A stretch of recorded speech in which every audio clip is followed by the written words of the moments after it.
Tonight we'll talk about the environmental responsibility in conservation on the Orang Asal's perspective. So we have three distinguished guests tonight. So we have the first speaker will be Dr. Colin Nicholas. I think that most of you know who he is. He's very well known in Malaysia. He's the director of the Center for Orang Asal Concerns. He's to my left, and he's a very active activist, and he's very high visibility in Malaysia, and has been active for many years dealing with Orang Asal issues. Then we'll have Dr. Siva Siva has served for 33 years for the Department of Wildlife and National Parks. He's now retired, those who are sitting here in front of me. So I think he's having now a very pleasant life after many years of service, and he will be able to talk a little bit from the perspective of the manager of protected areas. And finally we have Machan Bin Limon, who is sitting somewhere in the back.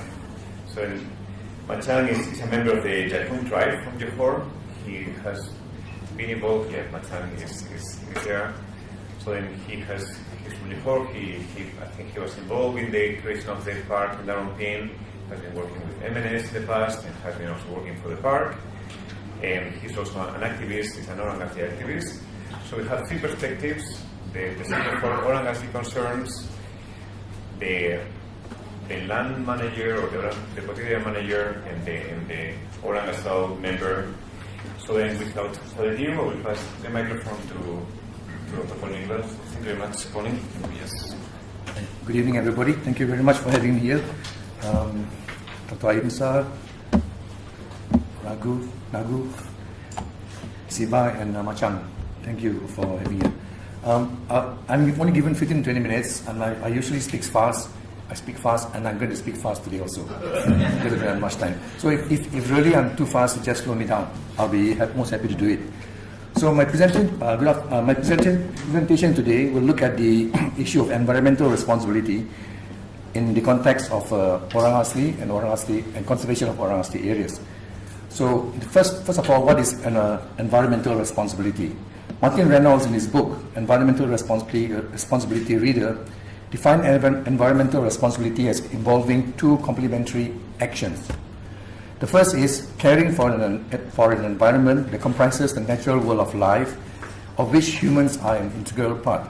The second is ensuring guidance and accountability for any harm or wrong done to the environment. To understand environmental responsibility as a concept in indigenous society, one must first understand indigenous spirituality and its role in maintaining balance and harmony.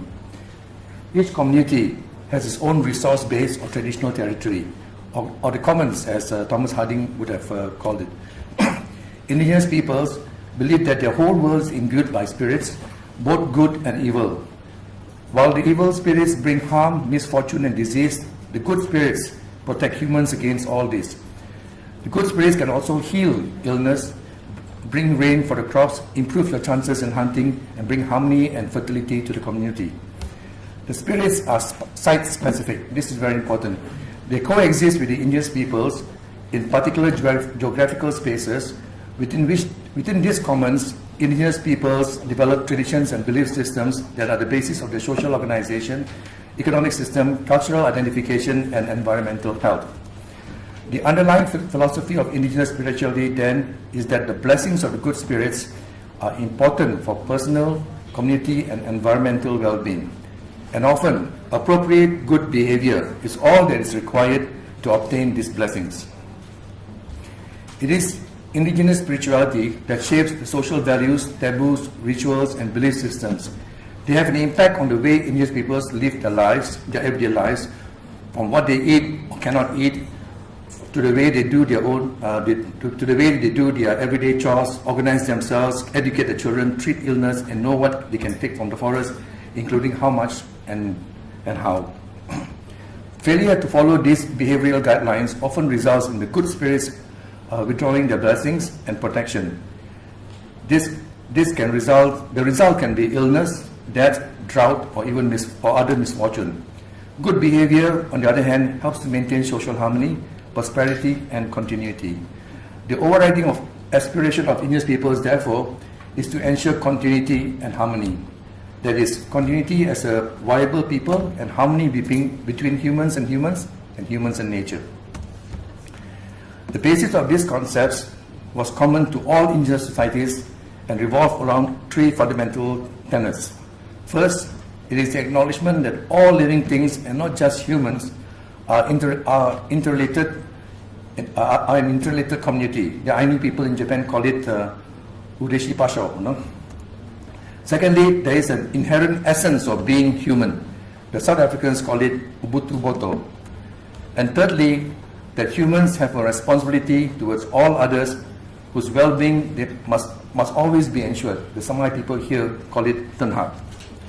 A closer look at the rationale behind the various taboos and customary rules will reveal that the indigenous spirituality despises practices and behavior that do not protect and care for the sustainability of nature and all things in it. I should stress here that I'm talking about indigenous peoples who are still practicing their traditional way of life today based on values and worldviews which we consider traditional. I'm not projecting the view that there are no indigenous peoples today who are no different from you and I in the way of exploiting the environment. Today I'm focusing on those peoples who have a value system which is based on the environment, which is connected to their traditional lands. So apart from spirituality or indigenous spirituality, we also need to understand how indigenous knowledge can help helped attain environmental sustainability and livelihood security. Indigenous knowledge is extensive. It's also localized, holistically used, and continually innovated upon. It is also multidisciplinary in nature. The knowledge that indigenous peoples have of the resources in their traditional territories is only possible because they and their ancestors have had a very long association with a specific ecological niche that they live in. So with that knowledge, they have evolved institutional arrangements that have successfully organized their society so that they are assured of the continuity of their environments and of themselves as a people. Elements of environmental responsibility are inbuilt into the community's knowledge base.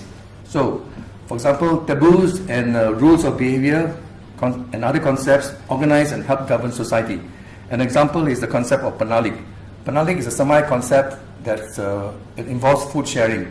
The Samai believe that all animals, all life comes in three levels: food, all food, no sources of food. Those in the water, so that would include turtles, fishes, prawns, and so on. Those on land, that would include deer, pig, all other land animals. And those in the sky. The sky would include squirrels as well as birds and so on in the upper level. So the concept of panalik tells you that you cannot mix at any one meal. You cannot mix food from one level with another level. You cannot have fish with wild boar, for example. You cannot have eagle meat together with prawns or crabs and so on. So you only have one food source from one level at each meal. You bring a Samai to a Chinese dinner, 10-course Chinese dinner, he goes berserk. Okay, that's for sure. So these are concepts which are inbuilt in a way to tell you that don't overuse, don't overeat, don't overexploit the resource. So apart from understanding indigenous spirituality, we also need to understand why indigenous peoples. We also need to understand the indigenous people's connection to land. That's very important. You always hear about connection to land. The first thing you have to understand that the indigenous spiritualities and lifeways, the whole culture, the whole being, are linked to the customary lands. They're not linked to land. They're linked to customary lands. These are the particular geographical spaces or ecological niches which each community defines and considers as their own. They're not attached to land, they're attached to the customary lands. So a person of this river valley is called people of the Bo Valley or the Mai Valley, but they are attached to the land. They have no rights to other people's land, even though it's the same community or somebody else. I'm a Samai from this valley. I can't go to a Jakun village and say, I'm also an Orang Asli, I also have rights to your land. No, you only have rights to your ecological niche, to your geographical space, which you call the Tanah Adat. So these customary lands define indigenous identity, and apart from helping them secure livelihoods, it is also the single most important resource that defines their indigenous social systems and way of life. Remove them from their land and you destroy a culture and the people. And the reason for and the processes for taking away indigenous people's lands have evolved over time, over centuries. Some say that the enclosure systems in feudal Europe was what started off the titling of land, for example. So this was when open lands were enclosed, fenced, and titled to enable rich nobles the ability to mechanize, and commercialize farming for the mass production of food. From feudalism, then came a quick progression of isms that had the same effect on the traditional lands of the people: colonialism, capitalism, and globalization. And there's also today a new ism called equalization. This is the use of green cover to take away indigenous people's lands and territories. This includes the creation of national parks and protected areas in what was traditional Orang Asli areas. The list of manner and mechanisms of taking away indigenous lands or degrading them is a long one. It includes clear-cut logging, conversion of forest lands to monocrop plantations, mega development projects, and also new land policies that supposedly are aimed at giving Orang Asli title to land, but actually take away much of their so-called roaming areas or customary lands. Divorcing the Orang Asli from their traditional lands is in effect asking them to leave their location-specific traditions behind, as well as their well-understood biodiversity. In no time, the indigenous knowledge systems and the knowledge itself, which is vital to environmental sustainability, will be lost too. Not just environmental sustainability, but also the sustainability of themselves as a people. The classic case is here. I'll give you an example. The case of Jakun community in Pahang, Kampung Pelam. This is for most people. This is a wasteland. It's swampland, peat swamp area, not very habitable. But for the Jakun people living here, the water source and the environment is very important. It's very important. And for them, also, they get cash income from the production of resin, growing oil from the tree. Basically, you cut a hole in the tree, you warm it up every 2 weeks, you collect resin, and you can sell a biscuit tin for 40 to 60 ringgit every 2 weeks. Or if you have 5 trees, you get 1,000 ringgit a month. That's a lot of money. And these trees have been in the possession of the families for 30, 40 years. It's continuous production. But what happens is, when somebody gives your land away to a logging company or logging contractor for 3 months, it destroys the area, it wrecks up the subsistence area. The growing trees which brought income to the community before is lost, and people get more depressed. They lose their source of livelihood. They lose a source of wanting to live. They lose a lot of things, and they resort to trafficking in other things to get cash, because you have destroyed their environments. Another case, in the shifting cultivation, for example, of the Orang Asli, there's actually a lot of science to it. There's a lot of science in the practice of rotational agriculture, or people would say derogatively, slash and burn agriculture. So the Semai, for example, have this practice of shifting cultivation. Basically, there are a lot of rituals involved, but I'll just talk about the science. The trees are first cut in the dry months, from April to August, in the past at least, and allowed to dry. What happens is that the fires, just not slope, the fires are started at the bottom, at the bottom, and at the top, and then the guy will go down and burn the bottom.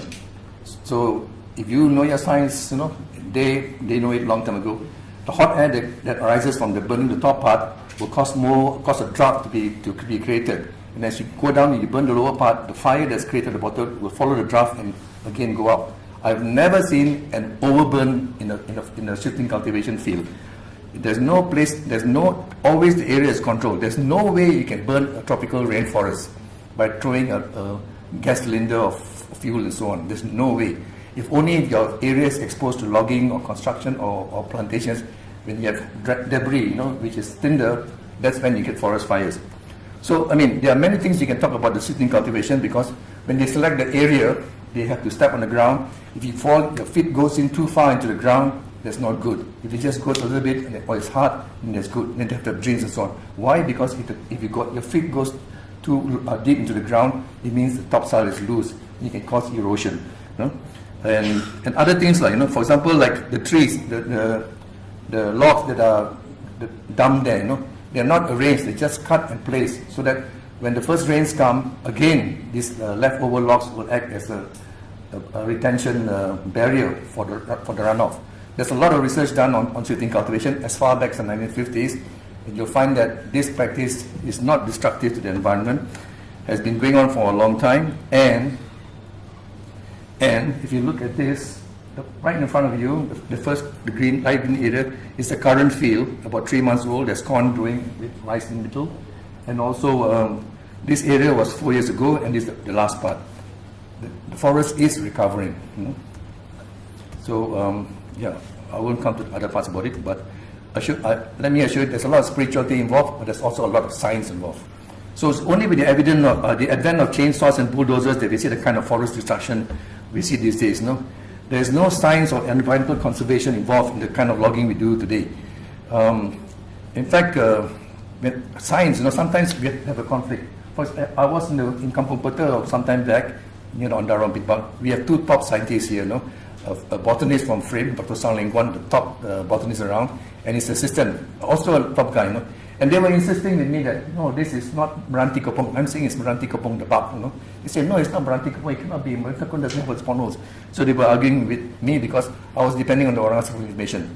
But the difference is that they were identifying a tree from the outside, from the bark.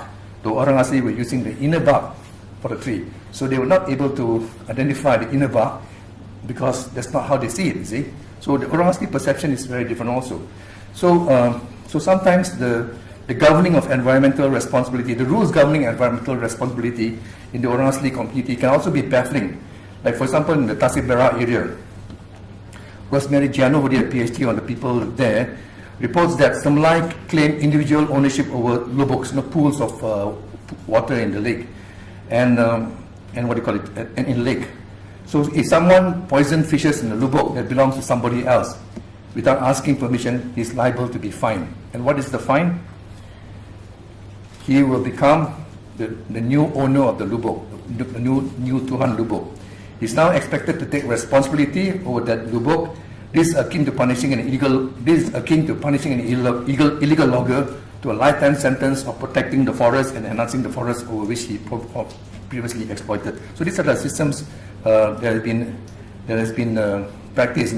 So positive punishments is not the only way that Indigenous peoples practice environmental responsibility. There are also traditional institutional systems that are geared to protecting and managing the environmental resources. This Tagal system in Sarawak, where basically the whole river, stretch of river, the community area is controlled by the community, and if the fish stocks is going down, they will say there's a Tagal prohibition. You don't take any fish until such time the fish resources are able to recover, and then they have a big event to fish and harvest and so on.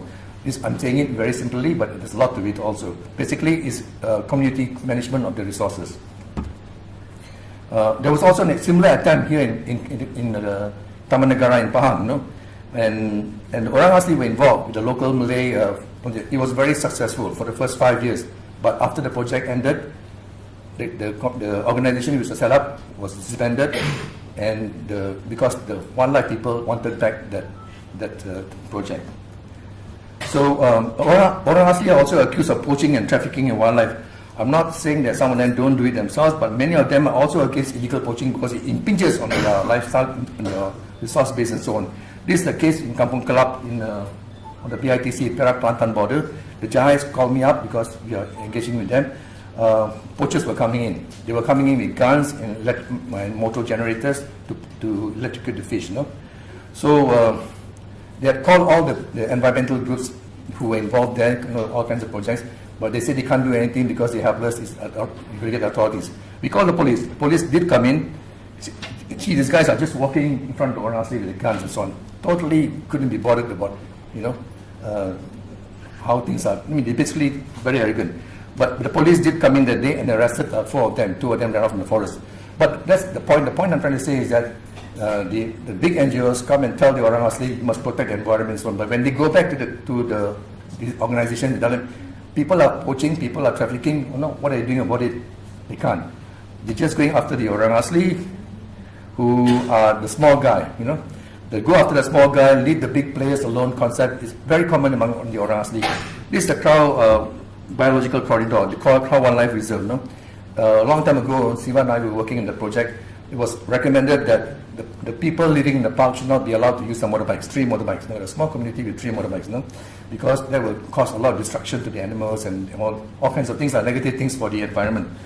But the Crow Wildlife Reserve, this is the Crow Wildlife Reserve, the motorbikes issue was here. There's a corridor, this is supposed to be a corridor to the Tamanagara and so on.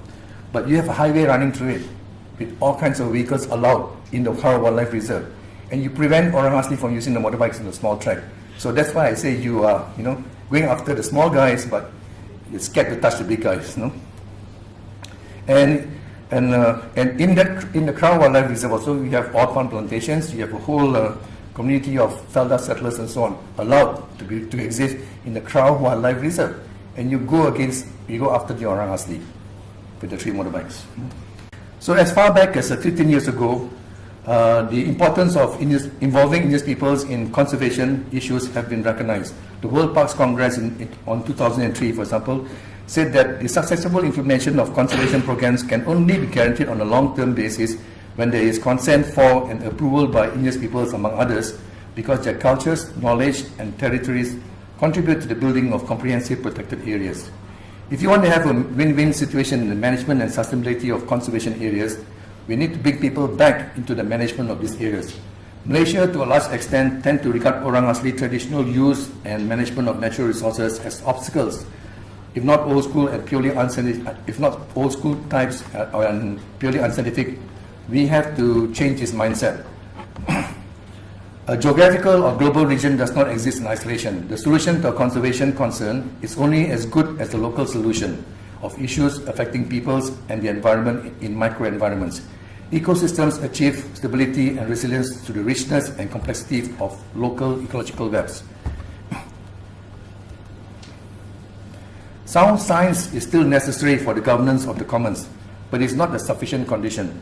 Too many strategies for governance are designed in ignorance of indigenous science and of the local situation. For example, to solve the food shortage problem among the nomadic Chahais in Kampung Kerja, where all the mysterious deaths were happening, the authorities suggested that the orang asli be allowed to rear chickens and goats, as an income generation. And of course, it was not taken up by the Chahais, who are nomadic people who live in the forest, who live very close to the forest edge. Why? There are pythons in the forest. There are tigers in the forest. They love chickens. They love goats. And then you blame the orang asli for not accepting the idea.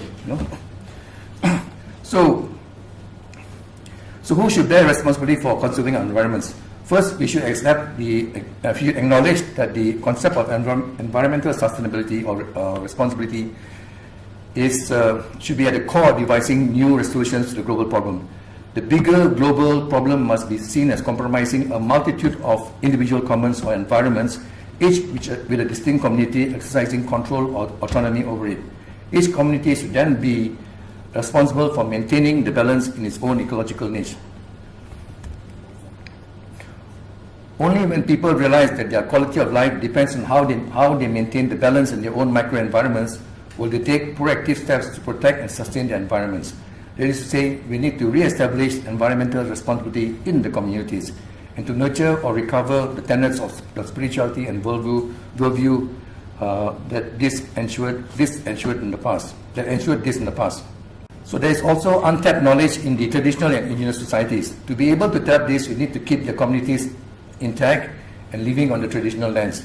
With collaboration and co-management of natural resource areas, all parties can benefit. And if there is no reason why they should not. To do so, we need to refocus our problem-solving processes. We need to move from the purely seeking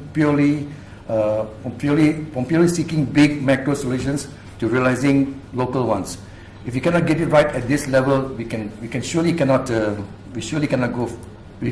get it right at this level, we surely cannot go far wrong. And if you watch Jungle Book, I just saw this yesterday from Sawal Dintan, I think it's quite interesting. Save the tiger, keep the people. Thank you. Good evening.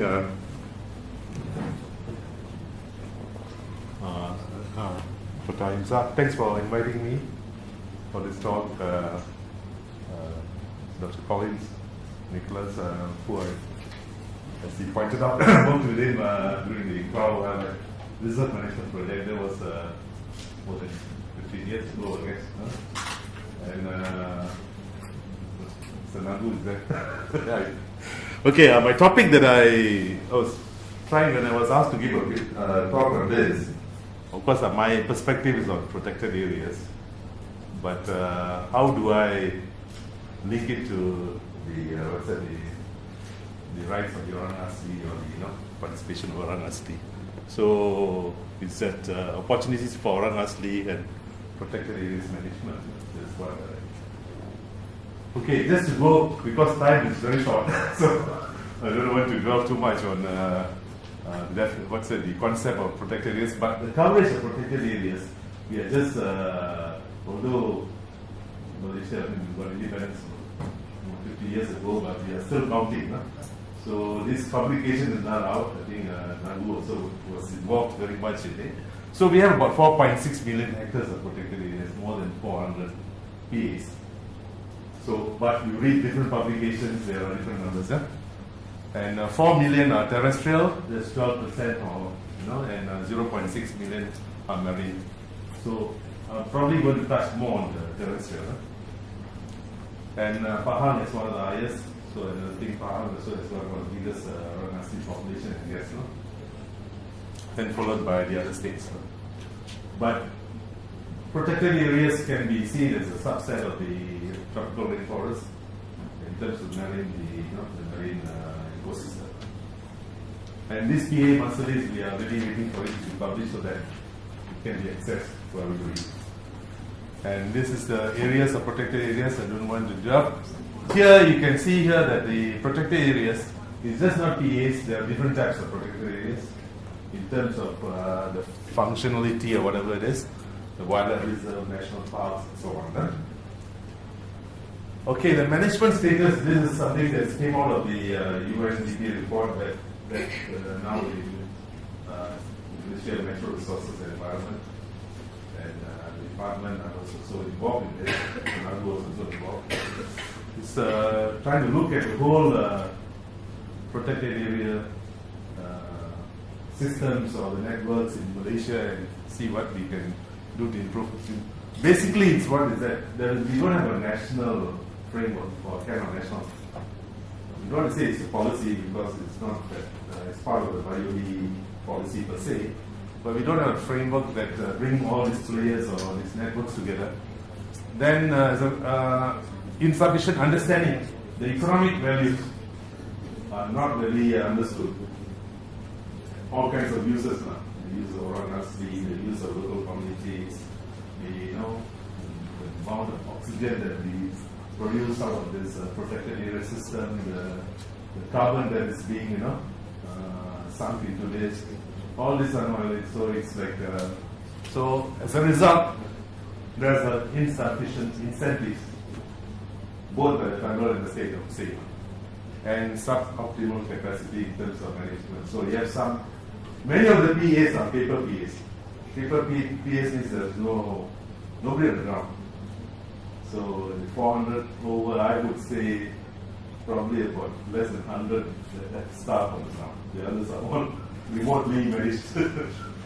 So, but in terms of just touching on the legality, what I just picked up is that after much, only recently when the Wildlife Conservation Act, there's some kind of legal provision provided for the orang asli in terms of species they can hunt without taking any license and so on. But of course they can hunt other species that are allowed to, but for this there is no. Only thing is that there's no commercialization of it, so that may be what is an issue. Okay, why I'm looking at protected areas? I've been long looked at it. It's also an issue where the states are reluctant to. Same story. If you look at a lot of literature on the orang asli, the government is hesitant to gazette this orang asli reserve. A lot of areas have been proposed, but I think only about less than 20% of it is gazetted, I think, colleagues, I would say. And many of these areas have been identified but not gazetted. I guess it's the same story in protected areas. A lot of areas have been identified but not gazetted, but probably in a bit better situation. Why? We look at the constitution.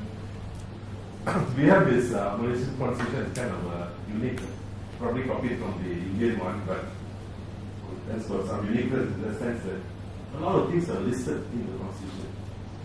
You know, what the federal government can do, what the state governments can do, and in between you have a concurrent list where both the federal and state can pass laws, can manage those matters. No? So in the concurrent list is national parks, wildlife, and when Sabah and Sarawak joined the formed Malaysia, they were given the research powers in forestry and agriculture. No? So in the state list, what the states can do, they have the rights over the land and the forest. So all these areas where we are talking about protected areas or orang asli areas, finally it boils down to land and forestry. That's where the state holds on to the power. So you look at it in terms of designating protected areas. Do I have a pointer here? Sorry, yeah. The land, the state holds the land. Oh, sorry. I went too fast. Huh? Okay, the states which are holding on to the land, they have to gazette. Somebody has to gazette the land. It's not done. So the federal government has hardly any land except for federal territory.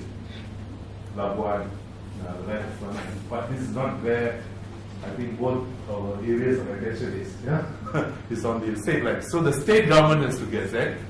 In terms of legislation, the federal government can pass a law. It has passed laws, and the state governments can pass laws. It is the traditional Malaysia. So a lot of states, what they've done, because wildlife and national parks are concurrent list, the states have the power to pass laws. So they have passed laws. And agencies, federal government can create agencies and state government can create agencies to manage protected areas. So which do you think the state would prefer? Either they would go this way or they would go this way. I'm sure a lot of them would prefer this way. But when you go this way, the states don't have much resources, financial resources to manage. That's why the PAs are paper parks. They have the legal ability but don't have the management ability.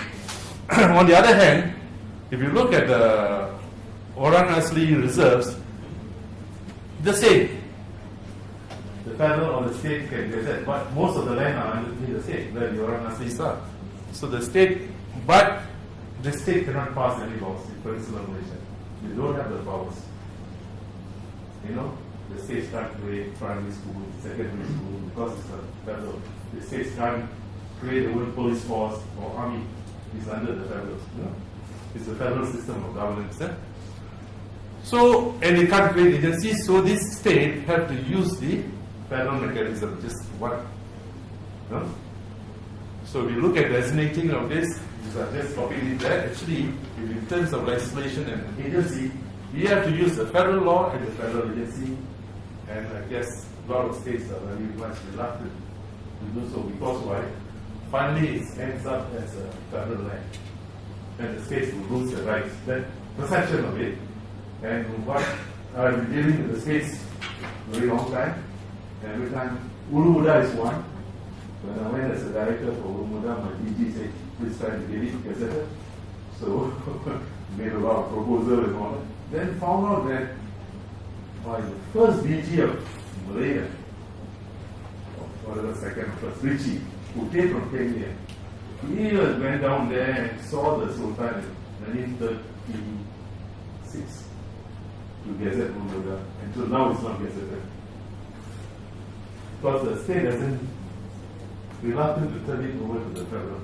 And they, for them, is until the moon and the sun is around, and you give it to the federal, you cannot take it back. So why give it? You know? So it's, I think, a case of story of a lot of countries. But in the case of Malaysia, it's unlike Australia, US, or what, the states have a lot of capacity, taxation, and so on. Here, you're relying on a lot of federal support. So as a result, here in protected areas, you find out that there's a lot of laws. So many laws that some we haven't opened the books and looked at the laws. Because the laws are created by the states. There are so many states. So in future, you'll have more laws coming to designate protected areas because the states can create a law, police can create a law. Selangor has created a law but hasn't used it. Nottingham has created a law but hasn't used it, haven't put it in here. And the states of Sabah and Sarawak, of course, they are independent autonomy, they have their own laws. As a result, we have diverse federal and state agencies to manage PA. So, as a PA or wildlife authority, in this context, you are endowed with all kinds of this complexity. I think Aisha will be here for some time. So, not only we have biodiversity, we have agency diversity, and we have legislative diversity. So, probably reflecting on our biodiversity, and then how these laws apply. And so, if you look at the National Forestry Act, it's passed by the Parliament, but you cannot enforce in the state until all these 11 states in Peninsular Malaysia bring the law into the State Assembly and pass it and call it the National Forestry Act, Perlis Enactment. National Forestry Act, Kedah Enactment. So we have, in fact, one federal and 11 state, 13 national forestry, or 12 national forestry acts because Sabah and Sarawak are their own. So these are the way that the administrative constitution is set up. So, but I'm talking about opportunity rather than talking about all these things. I think a lot of these things have gone into at the various forums and dialogues. And finally, we have this a new policy on the National Policy on Biological Diversity, which is just out 22nd of February. So I was in trying to develop a framework for the protected areas. So this policy just is out of the oven. I guess not many of y'all would be aware, but the PM launched it at the international conference. I think Sanagu was there. So under this, the difference of this policy and the previous one is that this one has got a lot of specific targets, measurable targets. Unlike the previous one, which is all statements. We will enhance, we will do, and all kinds of things. No? So here we got 5 major goals, 17 national targets, 57 actions and indicators. So it's up to us to now refer to it and then act upon it. This probably has been consulted and all that. So look at goal number 1. Here, target number 2, contribution of indigenous people, local communities to sustainability has been increased significantly. There are targets, no? By 2021, policy and legal provision to empower indigenous people and local communities to be custodian of biodiversity has been developed. So either the government develops it or some NGOs and people come together and develop it because we have to be in place by 2021. I'm also reading these things recently. No? And by 2025, number and size of collaborative projects with civil society have doubled. Probably on biodiversity and protected areas and so on. No?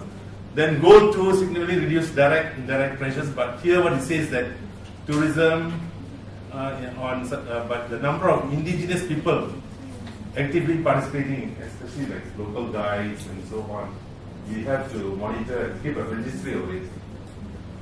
Goal 3, safeguarded our key ecosystems. So here, the size of the protected area has to be increased by 20% terrestrial, and the sea by 10%. So somehow or other we have to. So more of the maybe production forests and so on should be converted to protected areas. Could be, but I will go into it how we can merge this interest of the indigenous people and protected areas together. and so on. And the goal number 4 is the benefits, access to benefit sharing, ABS. Here by 2070, the national legislation safeguarding of ABS in place. Then 2025, registry of traditional ecological knowledge has been established. So there's a lot of, I would say, specific targets which I think should be used as a means to probably to, empower the indigenous and the local community. Okay, if you look at protected areas, if you're going by 20% coverage in 2025, it has to be about 6,500 million hectares. Right now, we only have about 4 million. So I'll start putting some targets for the state. Soon we have to put some targets. So we have to increase another 2,500 million hectares of coverage under the protected areas. Where are you going to get this land? From the existing. Malaysia is not going to increase maybe some coastal area being, landfill or whatever, but basically it's going to be the same. But there's also opportunity in the sense that we have to look at the definition of protected areas and the classification of protected areas such a way that the rights or the inclusion of orang asli areas and so on can be recognized. So this has to be done, and consideration for community conservation areas to be included as part of the protected. I think I don't want to touch because colleagues have mentioned about the Tadal. So those areas are not considered as protected areas, can we consider them as PAs? Of course, there is a certain hesitation in the sense that now you're going to gazette these areas, and under what law you're going to gazette these areas. And once you gazette the areas, is the agencies which empower the law has more say than the community. So those considerations will come in. And definition of protected areas. A lot of the states feel that the present, of course there's no definition right now. We are using the CBD definition. So they want, many of these states, especially the states, they want this word, sustainable use. Of course they agree with conservation, but they want this sustainable use. So I guess a lot of the community areas are being sustainably used, or we can make them to be sustainable. No? And I'm considering this because how we can empower more people into this, the era of government managing protected areas is probably a speed, or probably the big ones, maybe the job, but we have to reach out to other players to come into protected areas management. So looking at that, our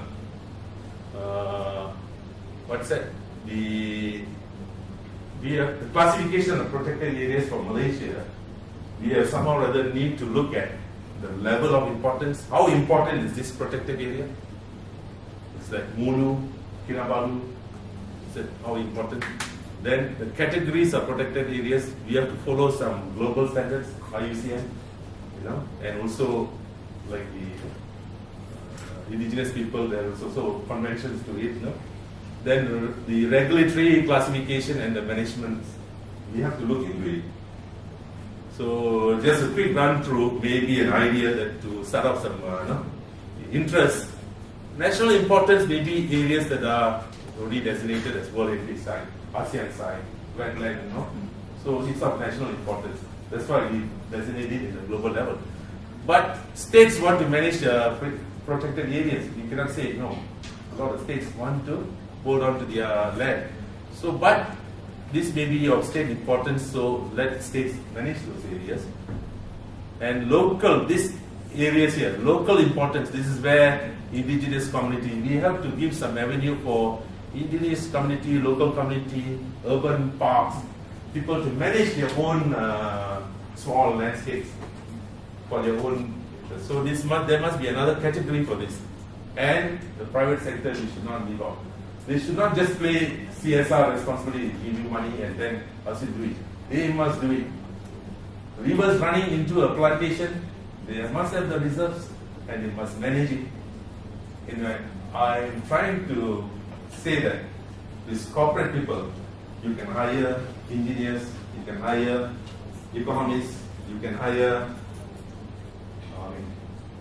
financial accountants. Why don't you hire botanists, local community, anthropologists, or whatever it is? No?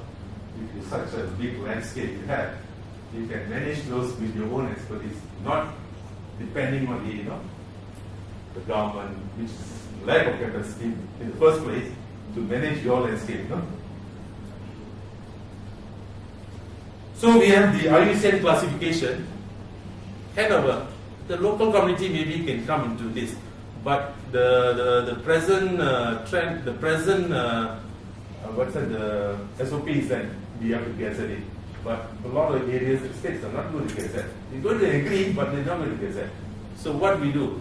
We have to have some categories for that to be accommodated. So maybe a category 7, which is not really part of the IUCN. Conservation areas, but yet to be gazetted, but already identified so many plans. They look at a lot of documents. Already say we need to conserve these areas, Mulu Buddha and all these things. Why don't we bring it under them? And then conservation areas, zone for indigenous, local community, and so on. Which probably we have to put that into the land use plans of the district and so on. And owned by the corporate. No? Do you have much time there? Yes.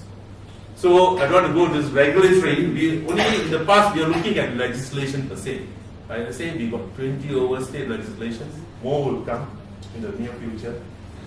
But we can also use the other regulatory mechanism. How about all these plans and so on? No?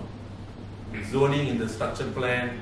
That this is Orang Asli area or Tatagal system area and so on. And can we recognize this and then start managing it without even gazetting them? So, and this is also, I just want to highlight that by 2021 policy empower indigenous people. There's provision now. There's some provision to hang on to. That this is an accepted policy. In the national policy for biodiversity. Then all this, how about the management?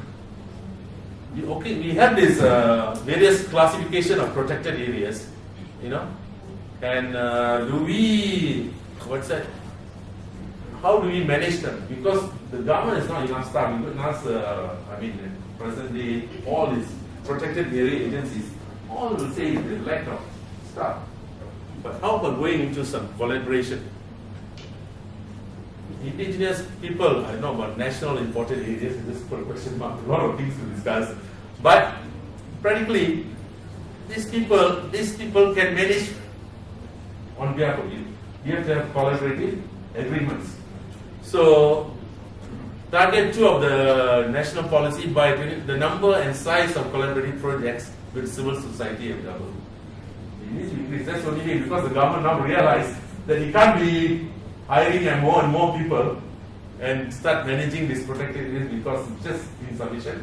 You might not get the right people, and the people who are staying there probably have more vested interest than getting some people transferred there and try to manage those areas. So this kind of I think a lot of future there has to be a lot of 2 or more entities coming together, depending on the nature of the the task that we are going to do. And also we can use this for possible funding. No? Okay, I don't want to go. So the other one is I was looking at the national access to benefit sharing. I think our bill is still pending, and now we have UNDP looking into this implementation of this. So I guess, and this is also part of the national policy at biodiversity. By 2017, a national legislation and regulation of ABS are in place, So this will probably address a lot of the concern of the rights and benefits of the indigenous and local communities. No?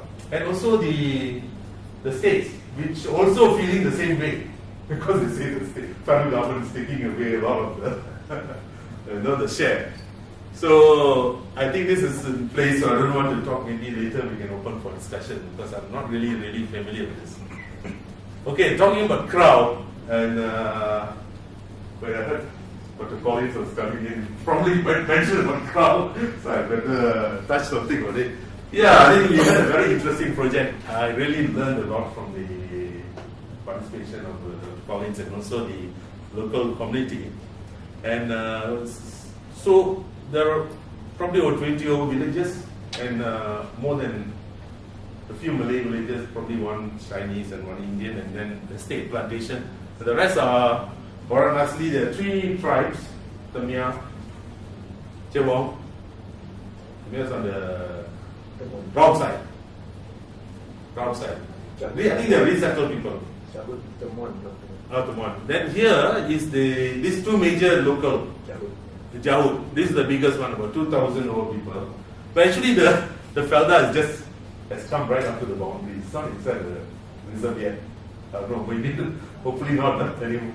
And these are the Orang Asli settlements. Actually the crowd reserve was up to here.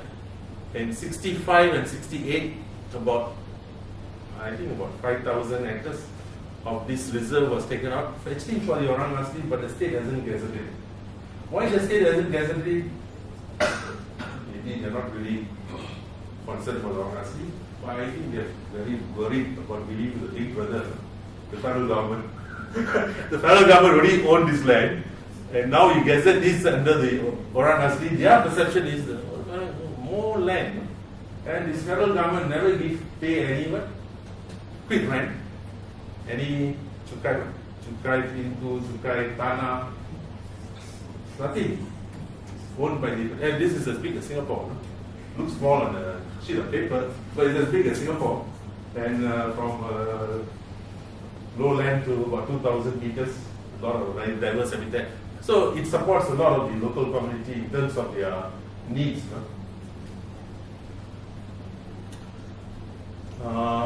This is some of the thing. One of the interesting thing that we did was that this is interesting. There's a lot of rattan species being. There's so many species of rattan. Of course, we know rotan is one, but there's so many species of this rotan, being extracted by these Orang Asli. Actually, when the anthropologists and all that, we looked at it, they use about 20 over species of this rattan to build their house. And just imagine if you don't have this rattan. Of course, the bark from the Meranti and so on, but the weaving and the finer works is actually a piece of architecture to build their house. So they need these various species of rattan. In addition, they also, some are commercial. So this all be documented in the crowd management plan,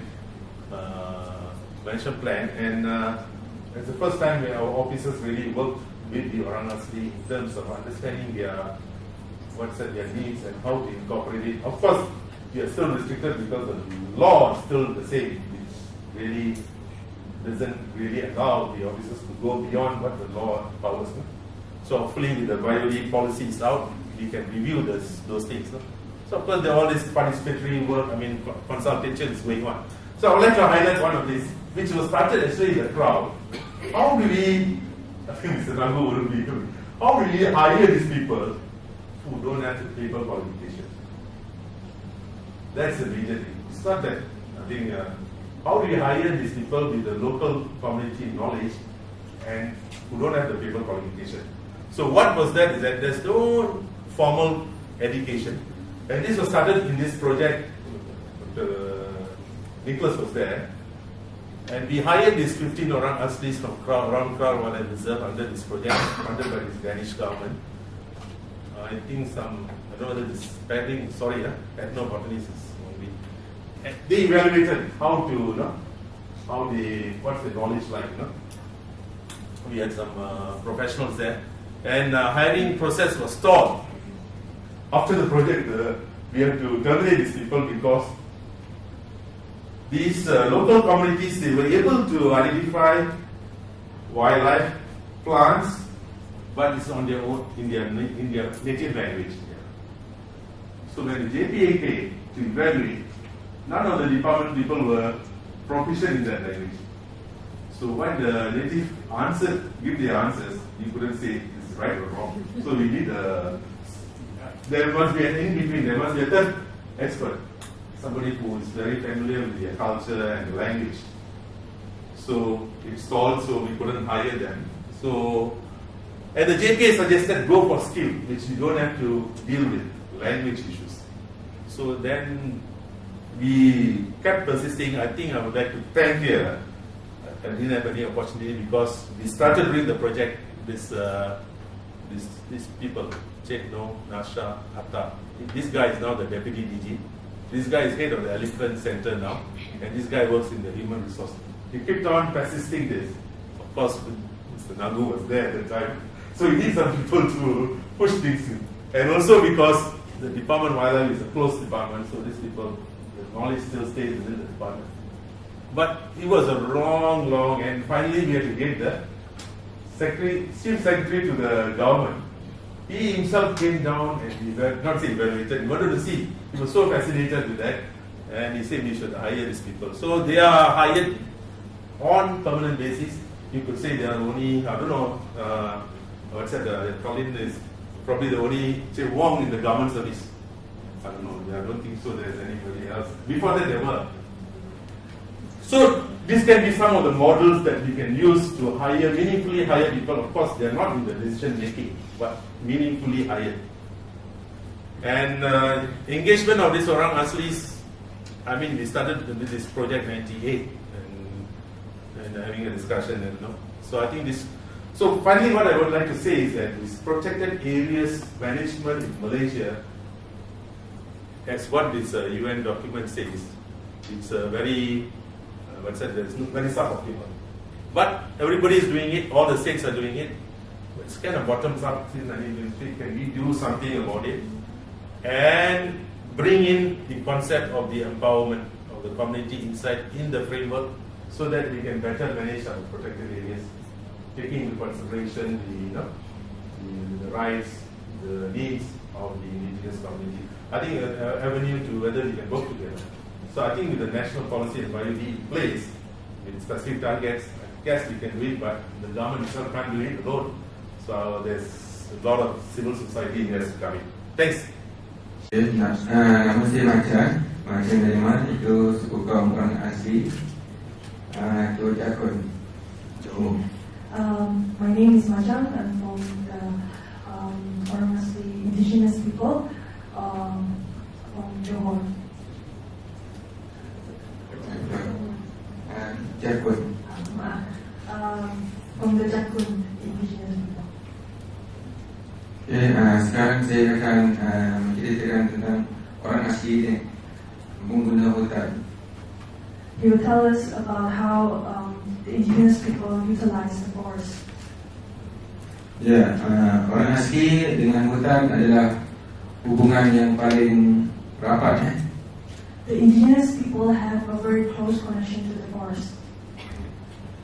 Di hutan itu adalah satu lambang orang asli. Sekiranya hutan itu tak ada, budaya dan lain-lain orang asli akan ada juga. So the forest is a symbol for the indigenous people. Without the forest, the Orang Asli will have no identity. They lose everything. So sekarang kebanyakan pembangunan macam bala dan sekatan kepada orang asli. Now there's a lot of development like logging and a lot of restriction on the indigenous community. Ini akan menjadi masalah kepada orang asli, iaitu sekiranya hutan itu dibala, orang asli kehilangan budaya dan penggunaan dalam hutan. This will create a problem for the indigenous people. For example, if you log the forest, then the indigenous people will lose the connection with the forest. Okay, satu hari kalau tak dibagi orang asli bersama mengurus dengan orang luar sendiri akan mengurus. So orang asli pupus juga macam kena balak, macam binatang juga tak ada. Yang akan datang orang asli pun kemungkinan tak ada. If you do not allow the indigenous people to manage the forest together, then without the forest, it's like when you lock the forest, then you also lock the indigenous people. The indigenous people will also disappear from the land. Sebab tu orang asli akan mengguna hutan. Itu hutan di hutan tu kita ada orang asli menggunakan budaya, lapan-lapan binatang dan guna ubat-ubatan yang ada di hutan tu. Orang asli memang selalu menggunakan dalam hutan tu lah. So the indigenous people, they utilize the forest for the animals, for the herbs, for the medicines. So they need the forest. Di dalam hutan tu juga ada orang asli menggunakan keramat. Keramat ni ialah satu, kalau di masyarakat orang luar, dia ada macam Melayu itu masjid. So kalau orang Cina tokoh, dan orang asli kita panggil keramat. Keramat ni kita bukan bina, dia turun-temurun daripada nenek moyang kita orang. So kalau hutan tu dibalak, kita takkan boleh bina lagi untuk keramat orang asli. Percayaan tu lah. Okay. For the orang asli, keramat means a very holy place for them. It is like the mosque for the Muslims or the temple for the Chinese. And this holy place, you cannot rebuild it. If you lose this holy place, if the forest is being locked, then they will lose this forever. Ya, bagi saya lah orang asli, supaya kami melindungi hutan dengan lestari, itu supaya kami itu terhad kepada orang luar di membalak dan juga membuat aktiviti lain kepada orang, dan kena ambil orang asli dan boleh mengurus hutan bersama dengan orang luar. So if the outsiders want to come in, they need to take the indigenous people to work with them so they can help manage the forest. For example, if you want to lock the forest, they need to hire the local indigenous people as well to help in managing the forest. Sekarang orang asli menyayangi hutan, orang asli juga membuat pelan komuniti, itu pengukuran sendiri. Pelan Komuniti itu kita buat satu pemetaan pemikiran. So for the indigenous people, they are now developing their own community mapping to manage the forest. Okay. Supaya orang asli, kebanyakan sekatan daripada luar itu orang asli mengambil barang-barang hutan dan selalu pilihan memang ada ni, kita pun dari pengalaman kita. So orang asli pun ambil untuk makan, bukan untuk yang macam dijual pun untuk ekonomi dia. So right now they have a lot of restrictions in terms of what they can harvest from the forest, in terms of the plants and also in terms of wildlife. Yeah. So they will take the wildlife for food, but also for some economic income. Ya. Orang asli juga ada kebun. Dia kerajaan dan mana-mana badan pun tak boleh menghalang orang asli pengambilan tanah. Lepas tu yang kedua, sekarang tanah-tanah orang asli pun ada terhad. So kita untuk ekonomi dia, kalau tak ada, orang asli akan ekonomi tak dapat cari makan. Masuk hutan tak boleh, mengambil tanah pun kerajaan dasar kata orang asli ambil tanah. So yang penting lah kena fikir lah dulu. So they also have land for their farms. They have farmlands. So if the government also take away their farmlands, then they will have a lot of problem in continuing their livelihood.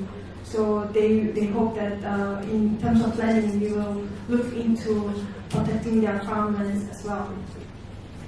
So bagi saya orang asli yang penting, kalau kita sekat orang asli masuk hutan, mestilah tengok keadaan orang asli. Kalau dia diberi kerja, tapi pengambilan dia sekat, tapi dia tak dibagi ruang untuk bekerja di contoh di Taman Negara dan kerja di Jabatan Juri dan mana-mana.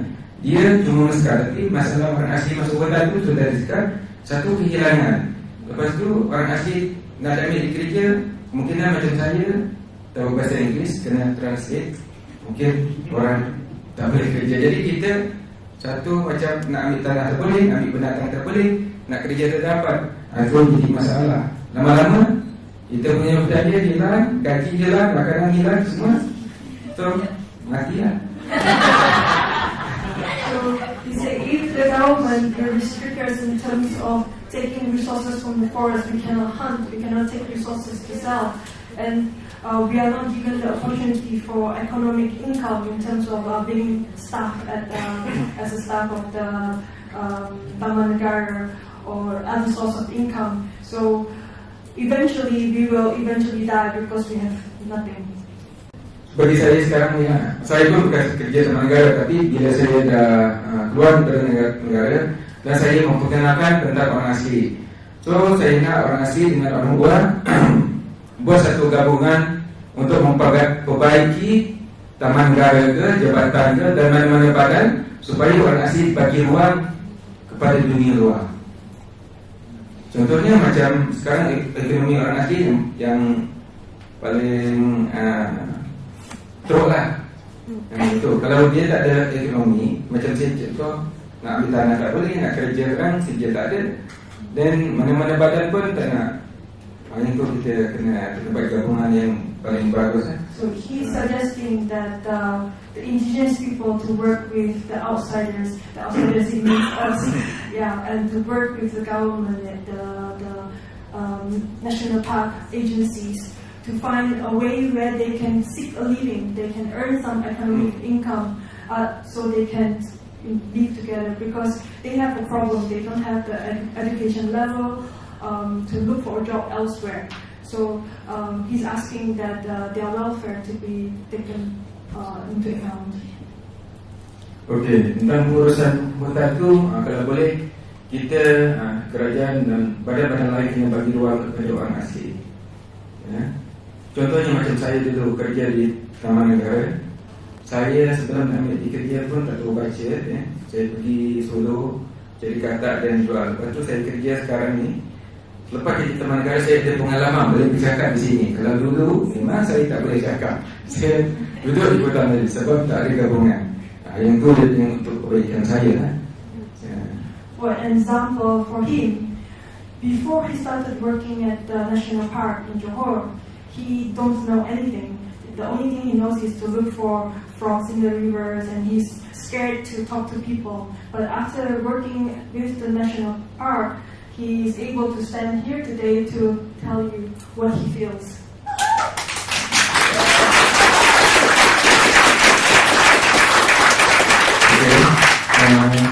Dan saya pun mencadangkan supaya orang asli dengan orang luar boleh menguruskan hutan dan tanah-tanah orang asli dengan bersama dengan orang asli. Contohnya, kalau orang asli ngurus, contohnya macam di Sungai Taman Negara kita sebut itu lubuk kukung, tapi sekarang bila orang luar macam Taman Negara yang bos dia sebut lubuk biru, itu berlainan. Sekarang saya nak kalau boleh orang asli pun dia ambil kerja, walaupun dia macam saya bodoh dan ada translate macam ni. Okey. So satu perkembangan yang lain. So he give an example is in the national park. Sometimes there are differences. Let's say names for places. For one place they might call a different name, and then for the management park is a different name. But if the management park take them as a worker, and then even though if a translator, they can still contribute and do something for the park. Ya. Dan ni bukan saya nak cakap yang boleh dibagus lah. Masa dulu saya kerja Taman Negara, kalau cakap you ada hak tentang ni, so you kena belajar lah. Saya pun tak boleh sebab pun beritahu. So saya sekarang saya tahulah, sebab kalau hutan habis orang asing takkan ada, binatang akan pupus. Dan di sebelah bawah Johor kita punya kepempunan seorang datuk 15,000 ekar, tetapi kenapa orang asli pelai komuniti untuk orang asli. Dan kalau dia ada ekonomi, dia akan jaga gajah, jaga hutan. Tetapi kebanyakan kerajaan sekarang menindas kami orang asli. Dia cakap jangan berkebun, walaupun sertifikat salah itu tanah kerajaan. Tetapi pelan kami buat pelan komuniti itu, pelan komuniti untuk perkebunan orang asli ada kuasanya. Selepas itu kami akan pelihara sampai cucu-cucu saya besarlah. Itu sekarang kita perjuangkan supaya hutan itu hijau, air jernih, orang asli ada dan orang luar boleh tengok. Yes. For him, his suggestion is to protect their farmlands. Right now, the government is trying to take away their farmlands, but without the farm, they have no income and they cannot preserve the forest. If you help them to protect their farmlands, then they will have a source of money from there, and they can help to protect the forest, make sure the rivers are clean. And he also raised why the government can give a land like a few thousand acres to a rich man, but not to the indigenous people. That is something that he raised. Okay, biasanya saya pun cerita tentang di dalam hutan. Di dalam hutan itu adalah penting ubat-ubatan orang asli, binatang yang paling besar gajah lah. So kalau berlaku orang asli tidak diambil bekerja dalam hutan. So dulu pun kita buat satu orang asli buat kebun di hutan, dia ada pomong dan ada budaya dia. Dan bila padi bukit, kalau di bukit tu bila dah satu batuan, kita buat satu budaya keramaian. So in the forest they have a lot of rituals. There's a lot of animals and plants, including elephants. So they have a ritual where they will plant and harvest, and they have a system for it. Lepas tu hubungan orang asli yang paling besar, orang asli pun ada macam bomong. Itu kalau kuasaan dia dikacau di gajah, dibuat satu bomong lah, supaya gajah tu kita masuk. Dan kalau harimau tu kita panggil harimau jenaku. Dia bertik, hari tu dikacau dan nenek saya kan dia bagi harimau makanan. So harimau akan datang makan. Wow, it's a very amazing story.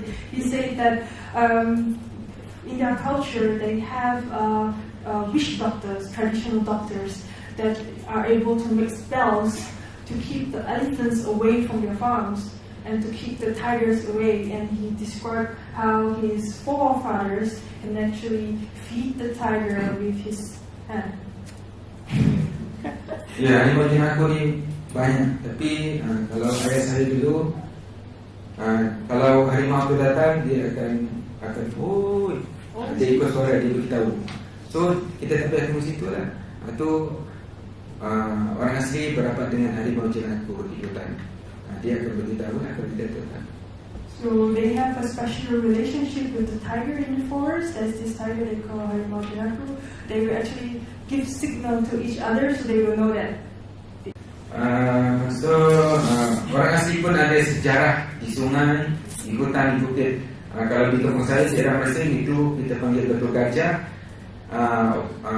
So sejarah dia orang Telur Dau. Orang Telur Dau ni di sepanjang sungai itu kita ada Batu Gajah, Batu Biru, dan kita panggil Batu Jom. So dah jadi batu lah sekarang. Okay, we are running out of time, but Pak Machan has a lot of stories of his tradition of his village in Mersing, of the river. When you go down the river, you can see different shapes of stones, and these stones, each stones have a name. Maybe the stone of elephant, the stone of other animals. So there are stories behind all this. So he has a lot of rich culture. So if you like to find out more, maybe you can come and talk to him. Okey, last. Saya kalau nak jumpa saya datang ke kampung Tarmo, itu rumah kampung budaya Tarmo. Sekarang saya berada di Bekuk Segama Johor. Dan saya sekarang saya buat package untuk datang ke rumah budaya orang asli Kampung Tamu dan kita menceritakan kisah tentang hutan. So saya akan buat package. Dan siapa ada telefon saya akan WhatsApp, datanglah ke Kampung Tamu. Saya akan cerita tentang orang asli.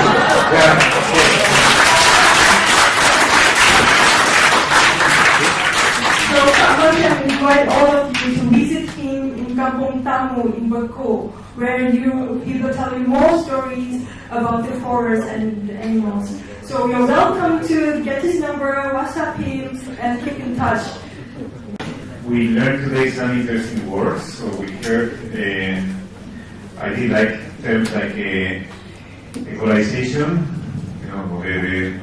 the colonization through eco conservation or conservation, colonial conservation. I guess that was the idea.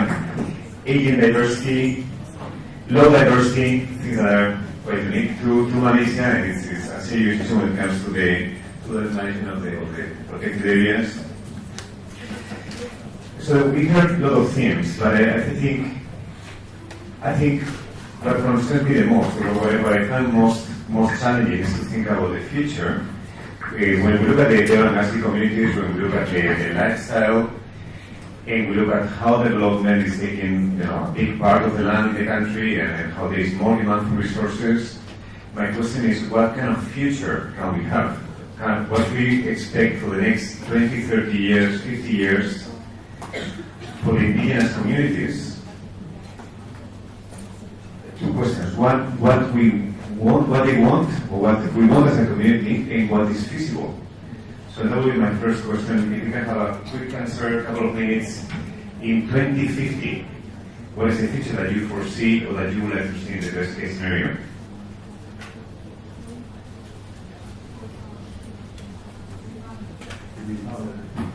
For me, 2050, that's not very far. 2050. Very far. There will come a time when peoples and forests and environments are given greater value, greater prestige, and greater recognition than the greed of profit makers, the greed of capital, and so on. Because, like what his name, Siva said just now, the problem is laws. Federal government doesn't want to get land, state governments don't want land, but they want to get fragment. All that is not true, because state, land is a state matter, but federal governments do not have powers over the state. That's not true at all, because we've got FELDA. You know what's FELDA? FELDA is the biggest land development scheme in the country, and it's a federal agency, and it tells the state government, you give up the land for FELDA surplus. So if the federal government can tell that to the state government, you FELDA land, what can you do for reserves for orang asli, what can you do so for reserves for forests and so on. So it's all a matter of political will. So in 2050, we hope that the political will is the people who matter most, the people who are living in the environments, and the people who have the desire and the means to protect the environment.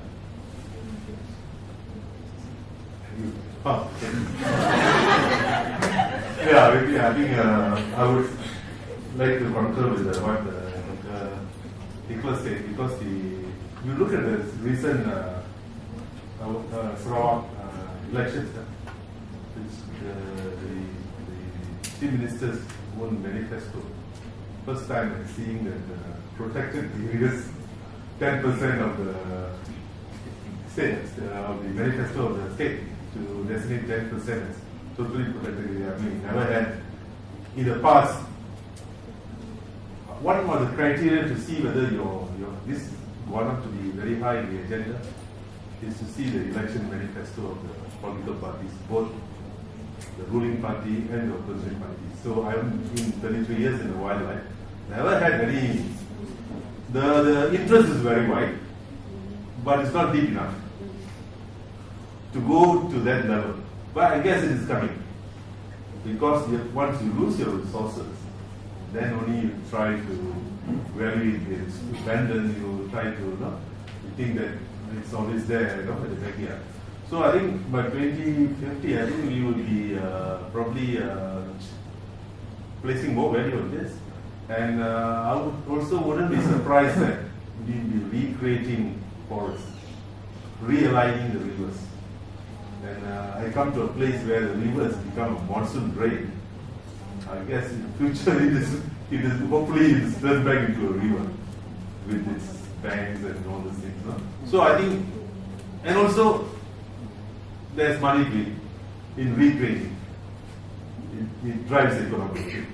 So at one time, towards the end of my career, we never thought of, we were trying to modify a highway for wildlife to cross, but it did happen.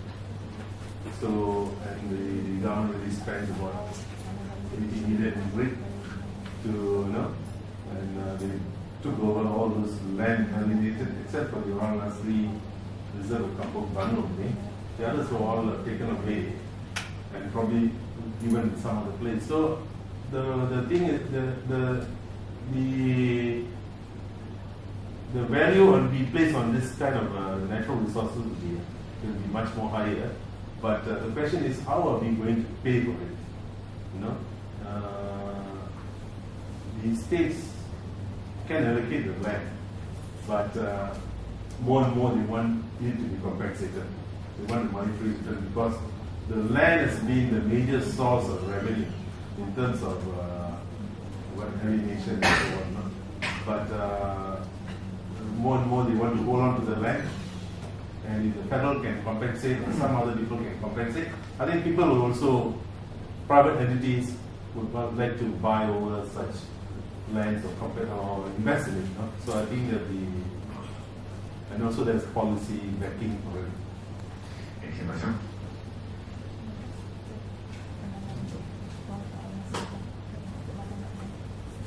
Untuk orang asli dan bersama-sama dengan orang lain, saya nak tengok orang asli supaya hutan ni ada, so tidak pupus macam binatang juga. So saya mahu hutan ni dengan budaya orang asli akan kekal. Itulah saya cakap dengan supaya hutan hijau, air jernih, dan spesies pokok pun yang besar-besar dan binatang pun masih ada yang besar. So kekal semuanya. Okay, for Cik Macam, in the future he wished to see there's forests, there's people, and there's big trees, clean water, big animals, everything being conserved. Can I just add one comment, sorry? Because Siva mentioned that revenue for the state is very important and that's why the ability to develop land. I think that is what we always think is true, but it's not true in reality.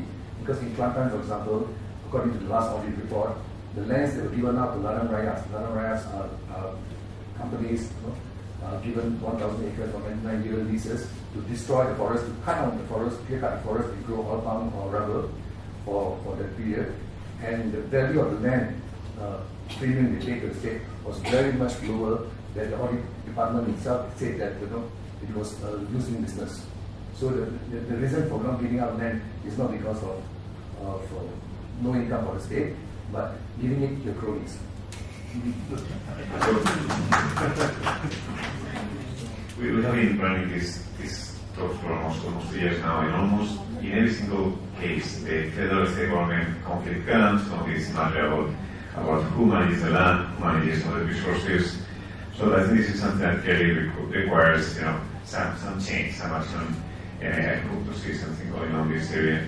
So, but I'm interested in the Orang Asli perspective of the future. So, and of course, clean rivers and forests, and all the Orang Asli that I know, the people who we work with, they now have smartphones, they have tablets, they have motorbikes, they have many things that require cash. You need money to do these things. And then there's less forest, there will be more people. So then less forest per person, more demand for new, new things that require money. How can we achieve that? Maybe, of course, education is very important. I mean, even though they are wrong, some formal education is very important so that the community themselves would be able to decide whether you want to, remain where they are, or they want to join the main society. So opportunities to education is very, very crucial. And I would see that many of them would go to the mainstream. But there will be a group that will be always trying to retain their culture and so, and I would say that some economic activity has to take place. Tourism, that's what one pointed out, or some sustainable kind of use of their land has to take place, and because the cost of living is going to go up, and we can't make them a very dependent community on living on handouts. They have to be able to stand on make their own decision and stand on their own feet. John Lewis, Intima Science, European.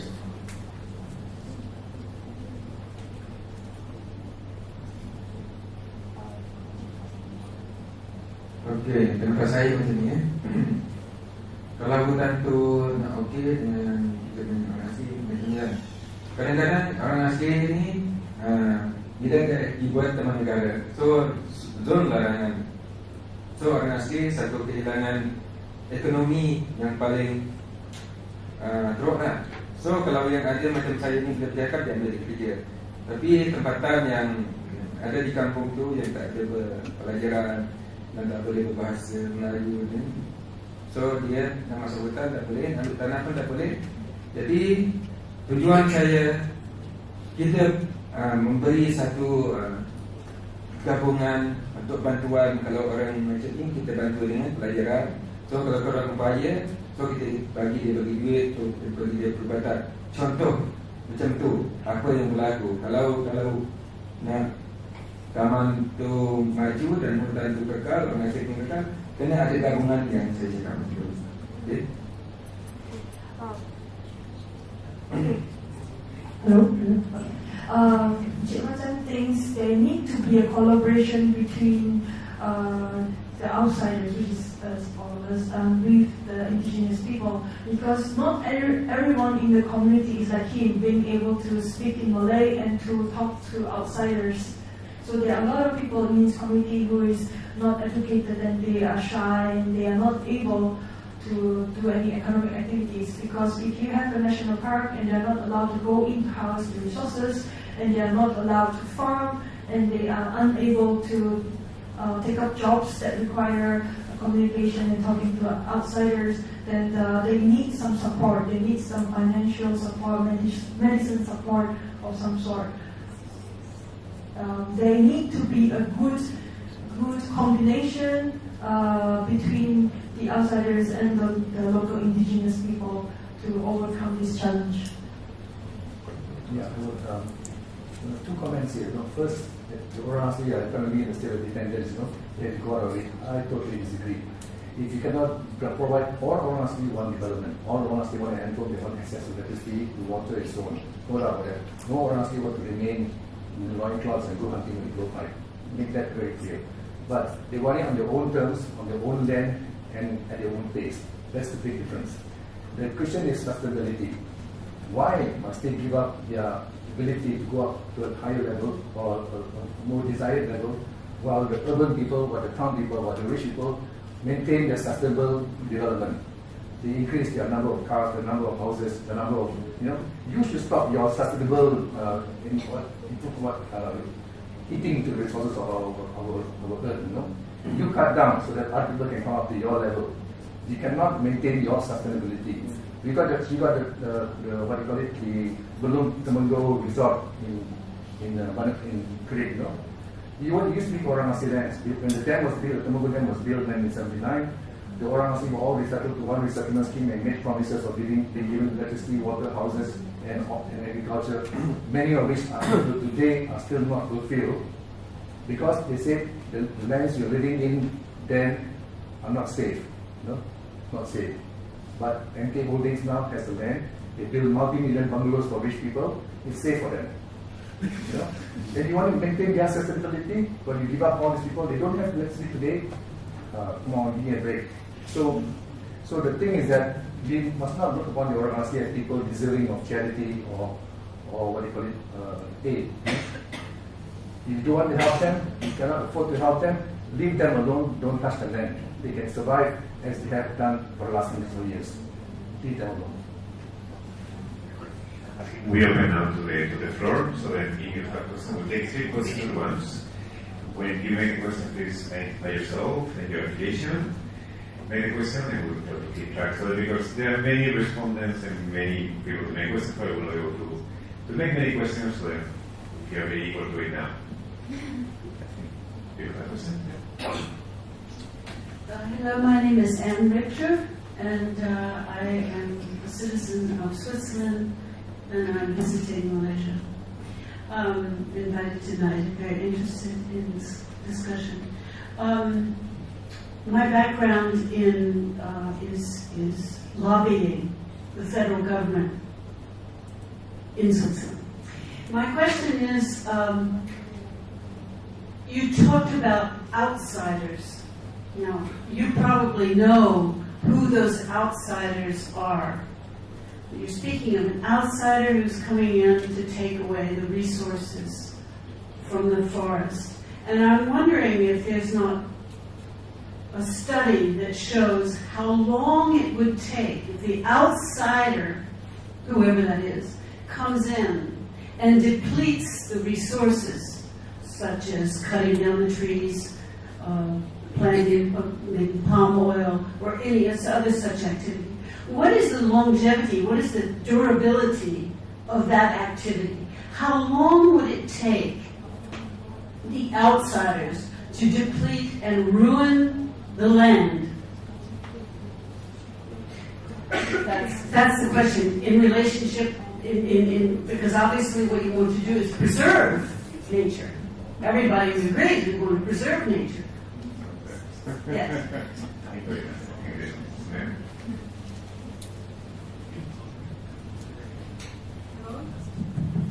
Yes, hello. I'm Marina Jalmen from Biodiversity. Thanks to all the presenters. I think those 3 presentations together painted a very interesting picture of the current situation. On one hand, there is a pressing need for addressing the needs of orang asli. And on the other hand, we have this new policy that sounds kind of progressive. There are clear targets. There are a lot of mentions about community involvement, civil society involvement.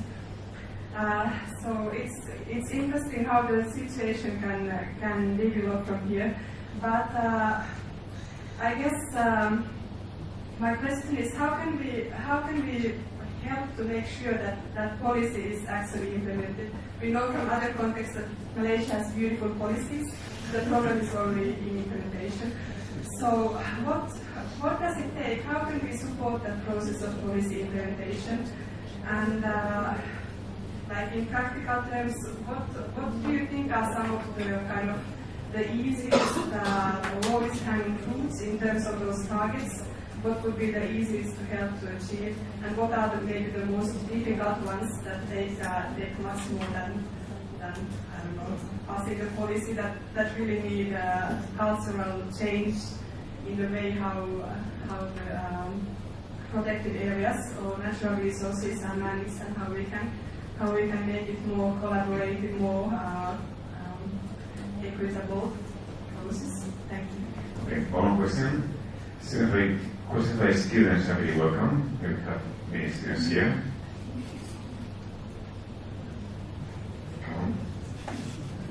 Okay, so we can answer these 2 questions. First one is durability, how long it will take to deplete resources, and how we can implement a beautiful policy. You want to start, Colin? Okay. On the first question about how long will it take to deplete a resource from the outsiders, we don't talk in macro terms. For the community, it can happen in 1 week, it can happen in a few days, and that's what matters, not the overall statistic about how many forests acreages or forest protected areas are still around. No. For the community that's facing an encroachment from a logger, from a building contractor, from a university construction company, it is a matter of days, sometimes a week, the whole village is just gone. And I can show you pictures if you want to see these things happening. So that's where the reality is. The depletion of the resource can be very fast. If you go to Kelantan now, it's one of the worst disaster areas as far as the environment is concerned. And that's why we had the floods in 2014-15. Not because of heavy rains, yes, heavy rains, but the heavy rains, the forests were not able to absorb the excess rains there. Thank you, Mas. Saya akan komen tulis. Okey, saya dah masih di Kampung Ketel. Kalau sebelah ni, sebelah David, kalau di Mersing, Kampung Ponan, Kampung Ransingan, laluan tu mula 5,000 ekar, satu datuk. Lepas tu lebih kurang tak sampai lebih 1 bulan kan. Lepas 3 tahun dan 1 bulan dia boleh habiskan 10,000 ekar. In 1 month, 10,000 acre of forest can be taken, flattened in Kampung Punan, in Johor. Yeah. So Bata is in the national park. Punan is a village outside the national park. So in that village, 10,000 acre within a month can be opened. Hutan tu adalah orang asli cari makan ikan kapal dan sungai Lena tu bersih. Tapi sekarang sudah tak ada air tanah. So kita nak besar dari air jadi begitu. The river there was a source of fish for the local indigenous people, but now the river is polluted and there's no more fish. I think we can let Dr. Siva answer about the implementation. Yeah, but I mean, talking on a macro scale too, I'm a biologist. So, in my career as a wildlife biologist, I saw that a Sumatran rhinoceros disappeared right in front of my eyes due to the large scale opening of the land. And the tiger population has also down because they need a large area to roam around. And the crowd at Wildlife Reserve that talking about, there was a big herd of the wild cattle, slada, about maybe 100. So they fell up, that was open in the ages of the reserve. That's almost eliminated the whole population. So the local extinction has taken place, and also in some cases, extinction of species. The rhinos go in Sabah, we'll be extinct of Sumatran rhinoceros not far off. But of course, as a person who come from the young background, the faith in policies and planning, that's what we try to because trying to get in a country like this, many players are there, and unlike in Thailand or what, it's all under the federal government which can go. But in this case, because conservation, biodiversity resources, or orang asli, it's not really seen as economic returns. So even when the National Park Act was passed in 1980 by the federal government with the intention of creating new national parks, until from 1980 to 2003, not a single acre of park was designated because the states were not keen. So they used the state designation, not a federal national park, until the Penang. In fact, the federal government had to go back a smaller state, Penang, to designate at least a small piece of land as a national park. It would not be a paper legislation. So for wildlife biology, why we designate a park in Penang where there is no elephant, tigers, rhinoceros? Of course there are. But in terms of the How can we implement the plan? yeah, the plan. So now I think we cannot rely on government, just government sector. It has to be this plan with targets and all that. The civil society has to take on board. we know what actions of interest to us. We have to keep monitoring and then putting forward, let's say, the areas. It's something that is in the Nagoya Protocol, which we are still now. It is put into the National Policy and Biodiversity with the target 2017. So by next year we should come out with the ABS legislation, and the legislation would have the benefit sharing for communities and access to sharing of benefits and so on. So somebody has to monitor it, and then there's a lot of role for the civil society to do it. And I think in the document, unlike the other plans where we have government kind of anchoring, they have also incorporated a round table concept whereby communities, leaders, and corporate people can come into to give their views and advice to the government. So I think this needs to be, the government itself wouldn't, I mean, you ask the ministry now, who is going to implement this national policy in BioD? Because, and yesterday the chief secretary of the government said, officers have to be rotated. So the person who developed the policy probably next year won't be there. Because it's the federal government's another policy to rotate officers from one field to one area to another area. So people keep going, so especially in the critical areas. So the civil society will take it on board. We have to take it on board. And there's more civil society has to be created at the state level. There's too much of emphasis on federal government, federal NGOs. It's all very heavy towards the on top, or the central. We need to have more players even at the district level to implement this. Of course, we have agenda to a lot of policies, but who is going to implement it is a very good question. But I think we have to take it on board. As citizens of the country, we have to take it on board. In answer to the question about the implementation of the 5 policy and so on, Siva mentioned just now about paper PAs, right? This is also a paper policy.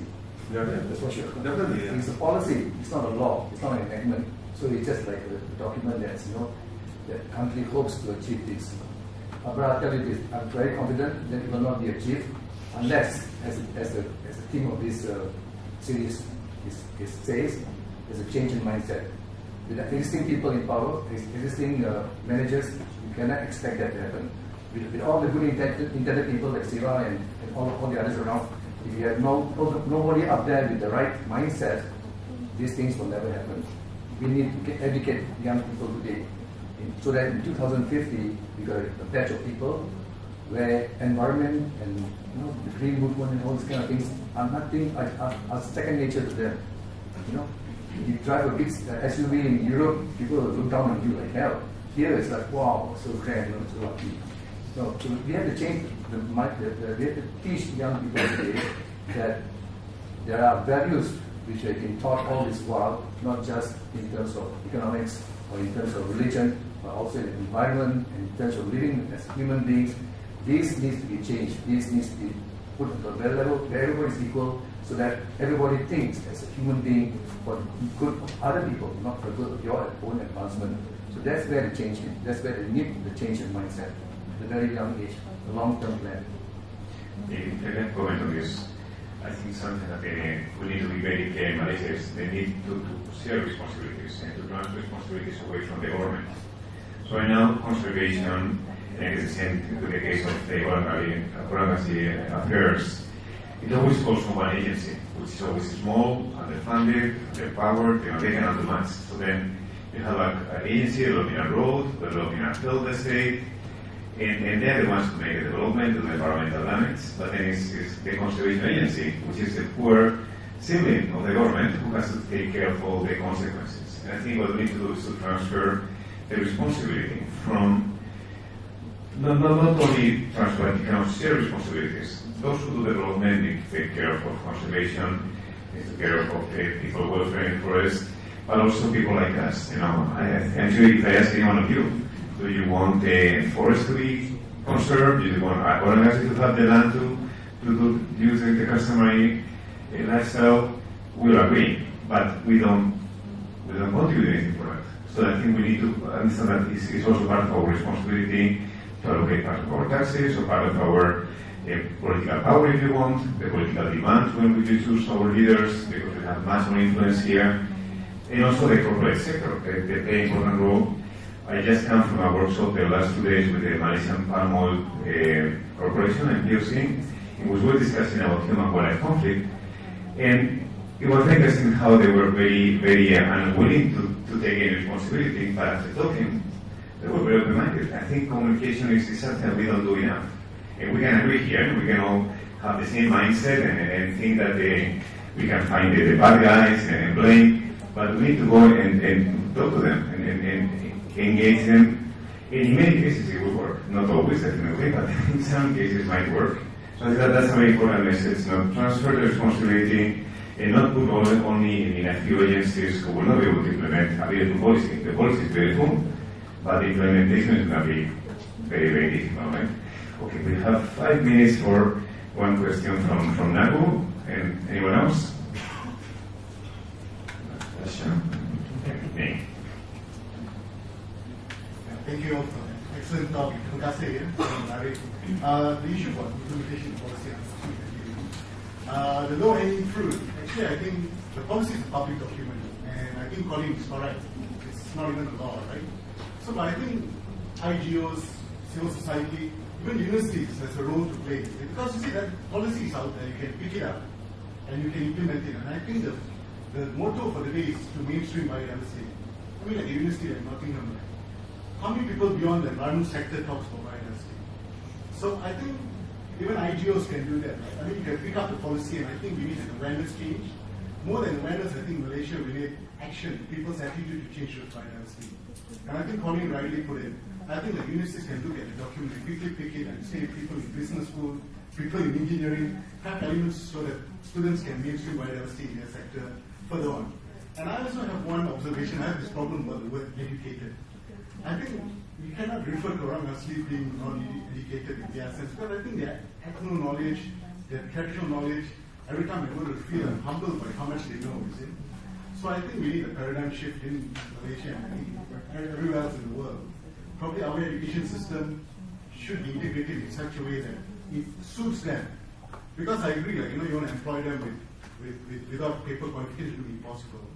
And I realize our education system might not fit them well. I mean, I come from an others community, I'm not even talking about label, also minority. I realize that probably the current education system is also not suitable for some of us. So I know there are some proactive NGOs working with Orang Aslis to come to integration where they learn about their culture, their traditional knowledge, as well as mainstream education. And this is quick observations. Thanks. Thank you. Hi, my name is Natasha. I'm a student from Nottingham. My question is basically to Mr. Machandit, and I'm open to answer. My question is, how do we regain trust from Orang Asli, because he speaks a lot on collaboration with outsiders, and from my past experience, I've met some Orang Asli tribes that refuse any help from outsiders because the outsiders are the bad people. So they, even if I was the one trying to help them, they wouldn't let me. So, and because of the outsiders taking their land, they can't farm, they can't find food, and sometimes they would revert to helping poachers get to poach, because basically they know the forest better than them. So because we restrict them from so much, they tend to divert to something else, and which actually let them get their own money rather than them maintaining themselves. So my question again is, like, how do you regain the trust of our aunties to help us help you again? I have one question. Yeah, one very quick question. I just want to one of the sentiment of the Orang Asli, which there was something mentioned that the Orang Asli would like to get employment so that they can have economic return. What is the actual sentiment of the Orang Asli Muslim community? Do they want to enter the mainstream, or do they want to be left alone to maintain their lifestyle as they have been doing for a while? Yes, I think we'll take the questions. Hi, my name is Ning. I'm from Nottingham University. My question is slightly related to what Nagu raised up with the certification for Orang Asli. So what we learn here in the urban society is useless in the forest. So is it possible for a certification for Orang Asli certification that we can apply to as well? How difficult is it to implement such a educational system? Qualification. Yeah, something like the Chinese school, the UEC. So is it possible to implement something like that for the forest knowledge, basically? So that's my question. Thanks. Gary Wilson. I'm a research fellow at Australian Tropical Herbarium. Travel tropical world a lot. A couple of quick observations which may be pertinent to the discussion. There are examples of what we've been talking about being successfully done elsewhere in the world, and it seems to me that perhaps we could take a leaf from those books to empower Orang Asli people. And one is, for instance, with certification. In Costa Rica, we use parataxonomists. There are fantastic people in the forests that are doing these things. There they have the capability of using the people. We do, and they are given recognition of that, and so the department can pick them up. The other thing is that extensive areas in the world are in fact managed by traditional people. The Land and Sea Rangers manage 3,000 kilometres of the coast of Northern Australia, looking at natural resource management, dugongs, turtle conservation, as well as fisheries and surveillance.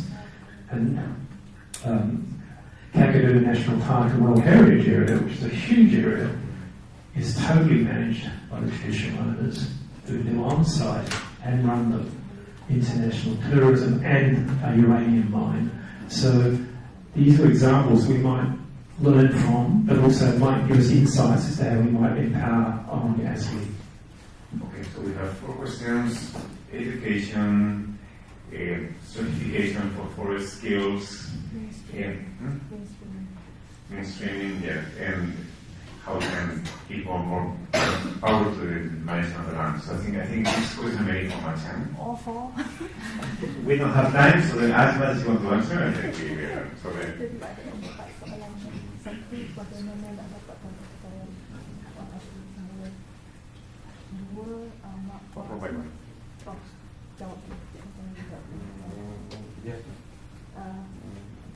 Sebab ada kaum asal yang dia suka nak percaya kalau orang luar datang nak bagi bantuan dia tak nak terima, macam tak nak percaya. Macam mana untuk boleh dapatkan kepercayaan asli? Okey, kalau dulu kebanyakan kita mengikut jabatan JOA. So kalau jabatan JOA tak boleh, walaupun kita nak, kita tak boleh. Itu mungkin sekadar yang berlaku lah. Tapi sekarang kita dah zaman moden, kita orang asli pun boleh pegang telefon, boleh buat motor, so direct terus kepada seorang penunjuk kecil. Sekarang kalau dekat saya ni, saya ada jaringan orang asli dan boleh direct dengan saya. So nak hulu bantuan. Kebanyakan dulu kalau badan NGO banyak saya dengar bila saya ikut kawan-kawan cakap saya nak bantu, tetapi jakwa kalau masuk orang asli jumpa jakwa dulu. Bila dah sekatan di sana baiklah pada pengurusan orang asli. Sebenarnya yang tu. Okay. One of the reasons why they refuse help is because any assistance given to the indigenous people have to go through the government channel to the Jabatan Halim Orang Asli, and that is why they are afraid to take your help. But actually, they want to. So nowadays there are connections like the Jaringan Orang Asli Semenanjung. So you can go through this network and give your assistance to this network, and they will help to distribute it to the people on the ground. The mainstream, do they want to join the mainstream, or where is the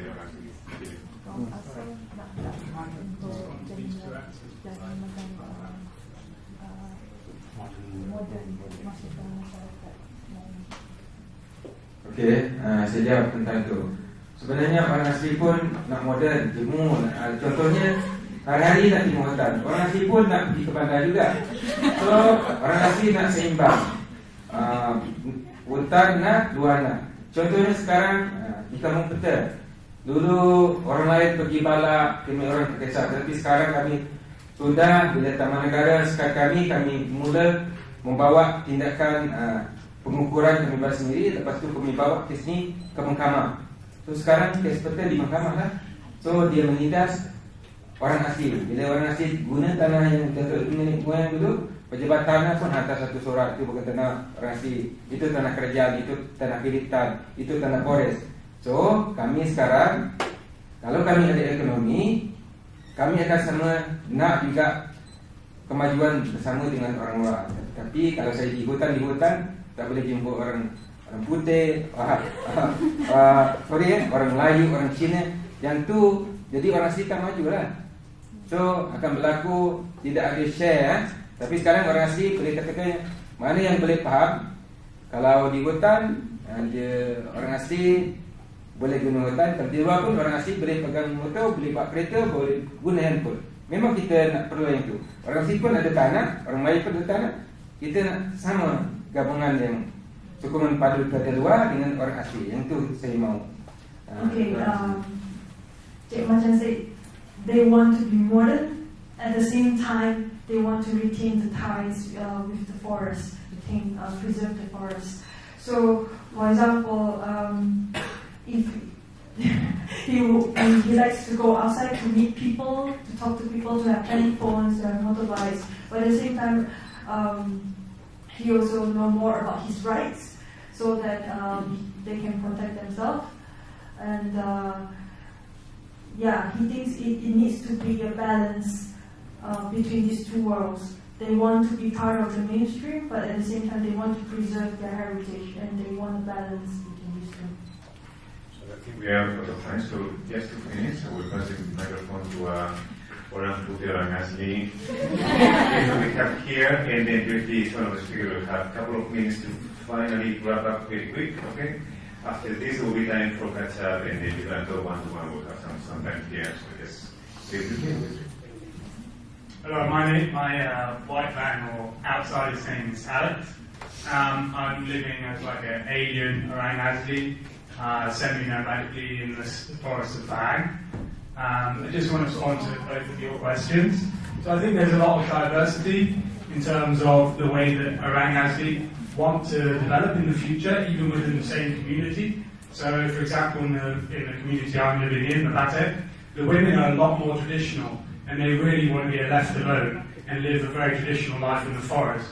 But the men are quite often going into towns on motorbikes, using their phones, and kind of want that wage income to buy technology, and they're more open to accepting certain elements of Malay modernity and stuff like that.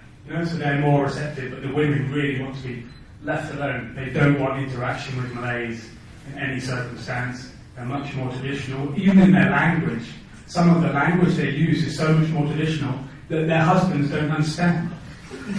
So there's mass diversification, especially with the youngsters. Many are picking up a lot of forest skills and want to continue with that. They want to be, like Asal, but many other people, many of the other youngsters aren't very interested. They really enjoy sitting in the village and playing on their smartphones. So there's diversification even within a community in which direction they want to go.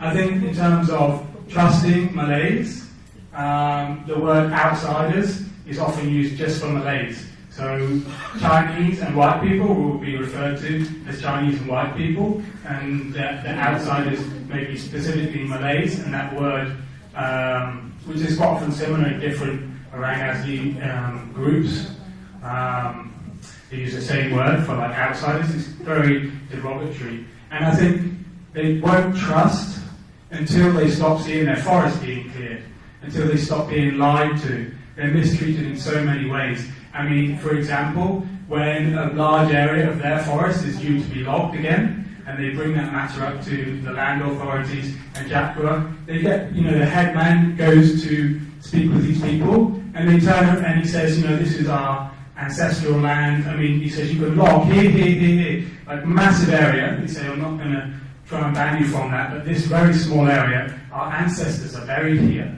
You know, you can't disturb this land. And then they turn around and say, hey, this isn't your land. You know, we came later, but this is Tanah Melayu. You know? Like, how can they trust? And they don't treat people as the Malays as like, okay, there's the government, and then there's individuals, and these individuals, you know, that's a really good Malay person, he wants to help us. They just blankly say all Malays are bad. So until they stop seeing the forest being cut and stop being lied to and being treated properly, I mean, Jack's policy of integrating them into mainstream society, which means taking away their names on their IC cards, you know, they give in some ridiculous Muslim name, and being forced to convert into Islam, then they're not going to trust. Bottom line. Thank you. Thank you, Eric.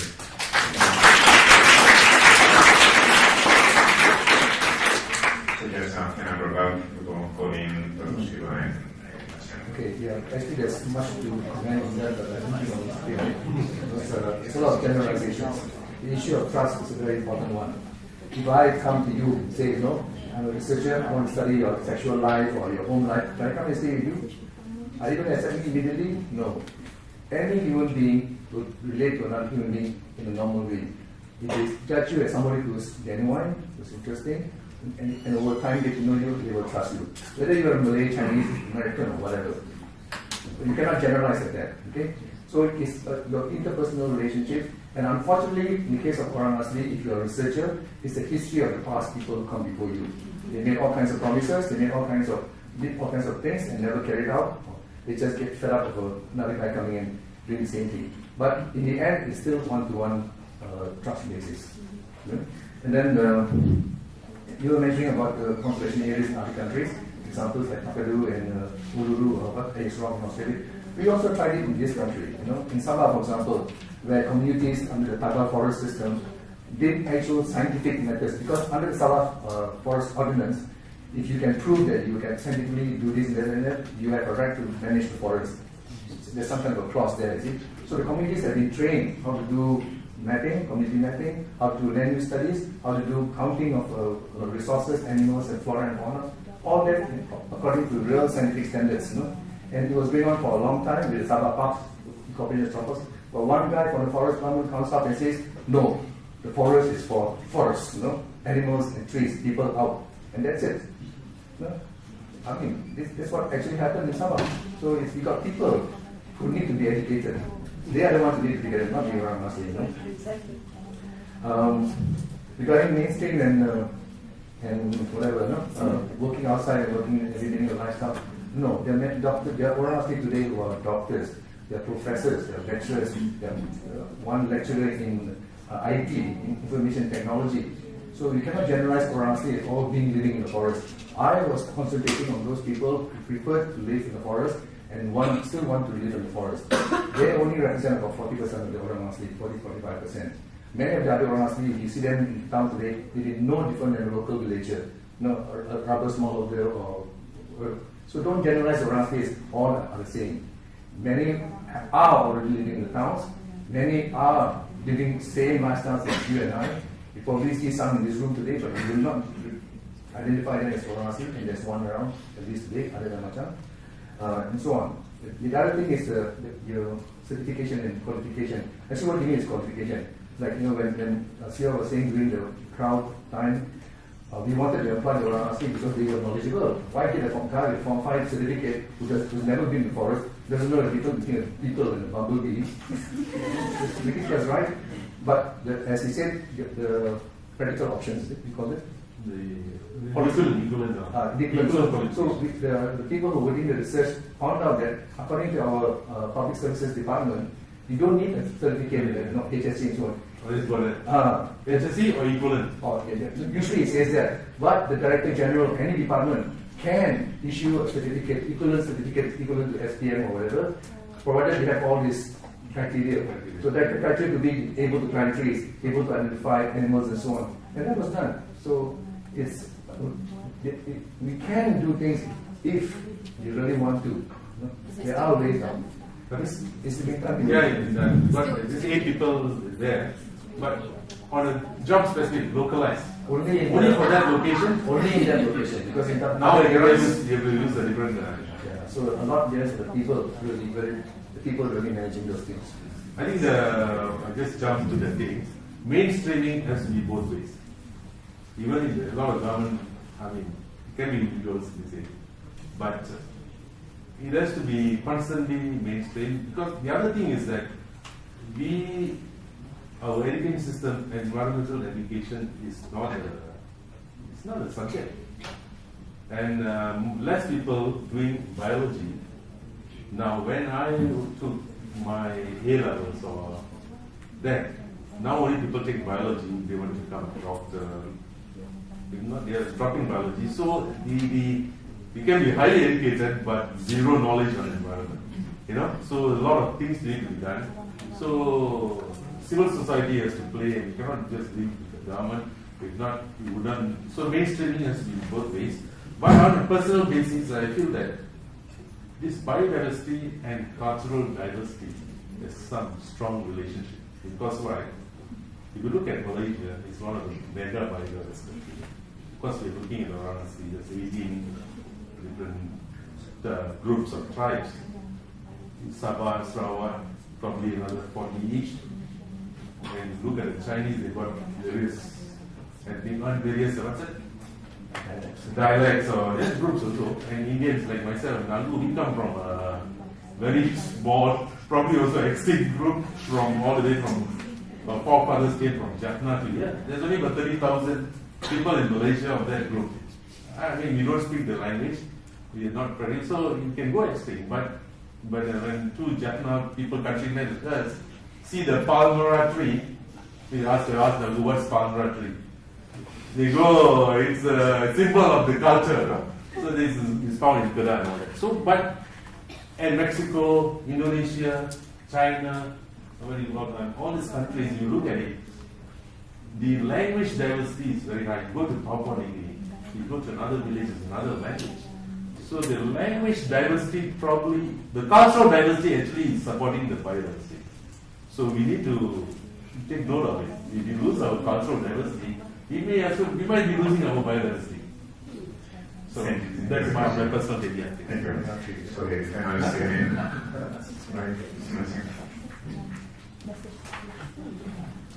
Okey, saya nak cakap tentang saya. Iaitu libatlah pada orang asli. Contohnya satu contoh, bila time merdeka, ada pun orang asli Semenanjung, suku kaum Jakun sama buat satu yang merdeka tu. Kita tengok dalam TV bahasa Cina, bahasa India semua ada. Tapi orang asli Jakun sudah 20 tahun merdeka, tapi tak sebut nama orang asli. Sama buat menyambut 3 Ogos tu, 88 Ogos. Itu memang saya rasa saya dikit sampai besar ada lagi suami saya supaya melibatkan orang asli dari segi tanah, kesihatan, libatlah pada orang asli. Sebab saya pun selalu juga berjalan. So untuk membaik orang luar dengan orang asli, so kita libatkan daripada segi pendidikan, kesihatan dan lain-lain hal lagi lah. So supaya orang asli terlibat ke dunia luar. Contohnya dibawa macam saya bercakap di depan dan lain-lain lagi lah. Itu orang asli kelamaan akan boleh jadi maju dan segala hutan gelapa tanah terurus dengan baik. Tapi kalau orang asli itu bodoh, tak diajar, orang pandai mula belajar kan. Lepas diajar baru dia boleh bergerak dan boleh maju. Orang asli pun kalau tak dilibat kepada orang luar dan dia duduk di hutan pun dia tahu hutan tu tak. Kalau hutan di hutan lah, tak tahu handphone, tak tahu motor, tak tahu apa. Dan orang luar pun kalau tak ada orang asli yang beritahu kepada tentang hutan, orang luar pun tak tahu. Dia kan apa masuk hutan, kali masuk makan harimau. Orang asli pun kalau tak dilibat kepada luar, jangan pergi bandar, nanti kena langgar lori. Yang tu penting kan. Okay, I'll try my best. Please involve the indigenous people. Involve them in the issue of land, issue of health, and in education. Because if they are not educated, then they are stupid and they cannot make decisions. If you educate them, they become smart and they can go and talk in front of people like Majang, and then they can reach out to the international community. So you need to involve the indigenous people, because if you go to the forest without the local knowledge, you'll get eaten by a tiger. Yeah, and if the indigenous people are not given the involvement and knowledge, when they go to the town, they might get knocked down by a lorry. So it has to be both ways. It has to be a combination. I think it's a great message to that we need to involve the indigenous people. They are part of the stakeholders, very important stakeholders in the decisions about the environment, and they are not being involved in the decision making. And I think that makes a big difference when you are part of the decision making. I mean, when you are involved as being opposed to just being given the decision. And so with this, we'll close today's session. I just want to thank first. I forgot one thing. Sorry, I forgot to explain. I forgot to explain one part. He said that during the independence celebration, you can see that the advertisement or all the slogans is like, oh, Malay, Chinese, Indian, but there is no orang as indigenous people. They are not, he has not seen them being represented as part of the mainstream society. I want to thank first Ipin for all the work that he has done.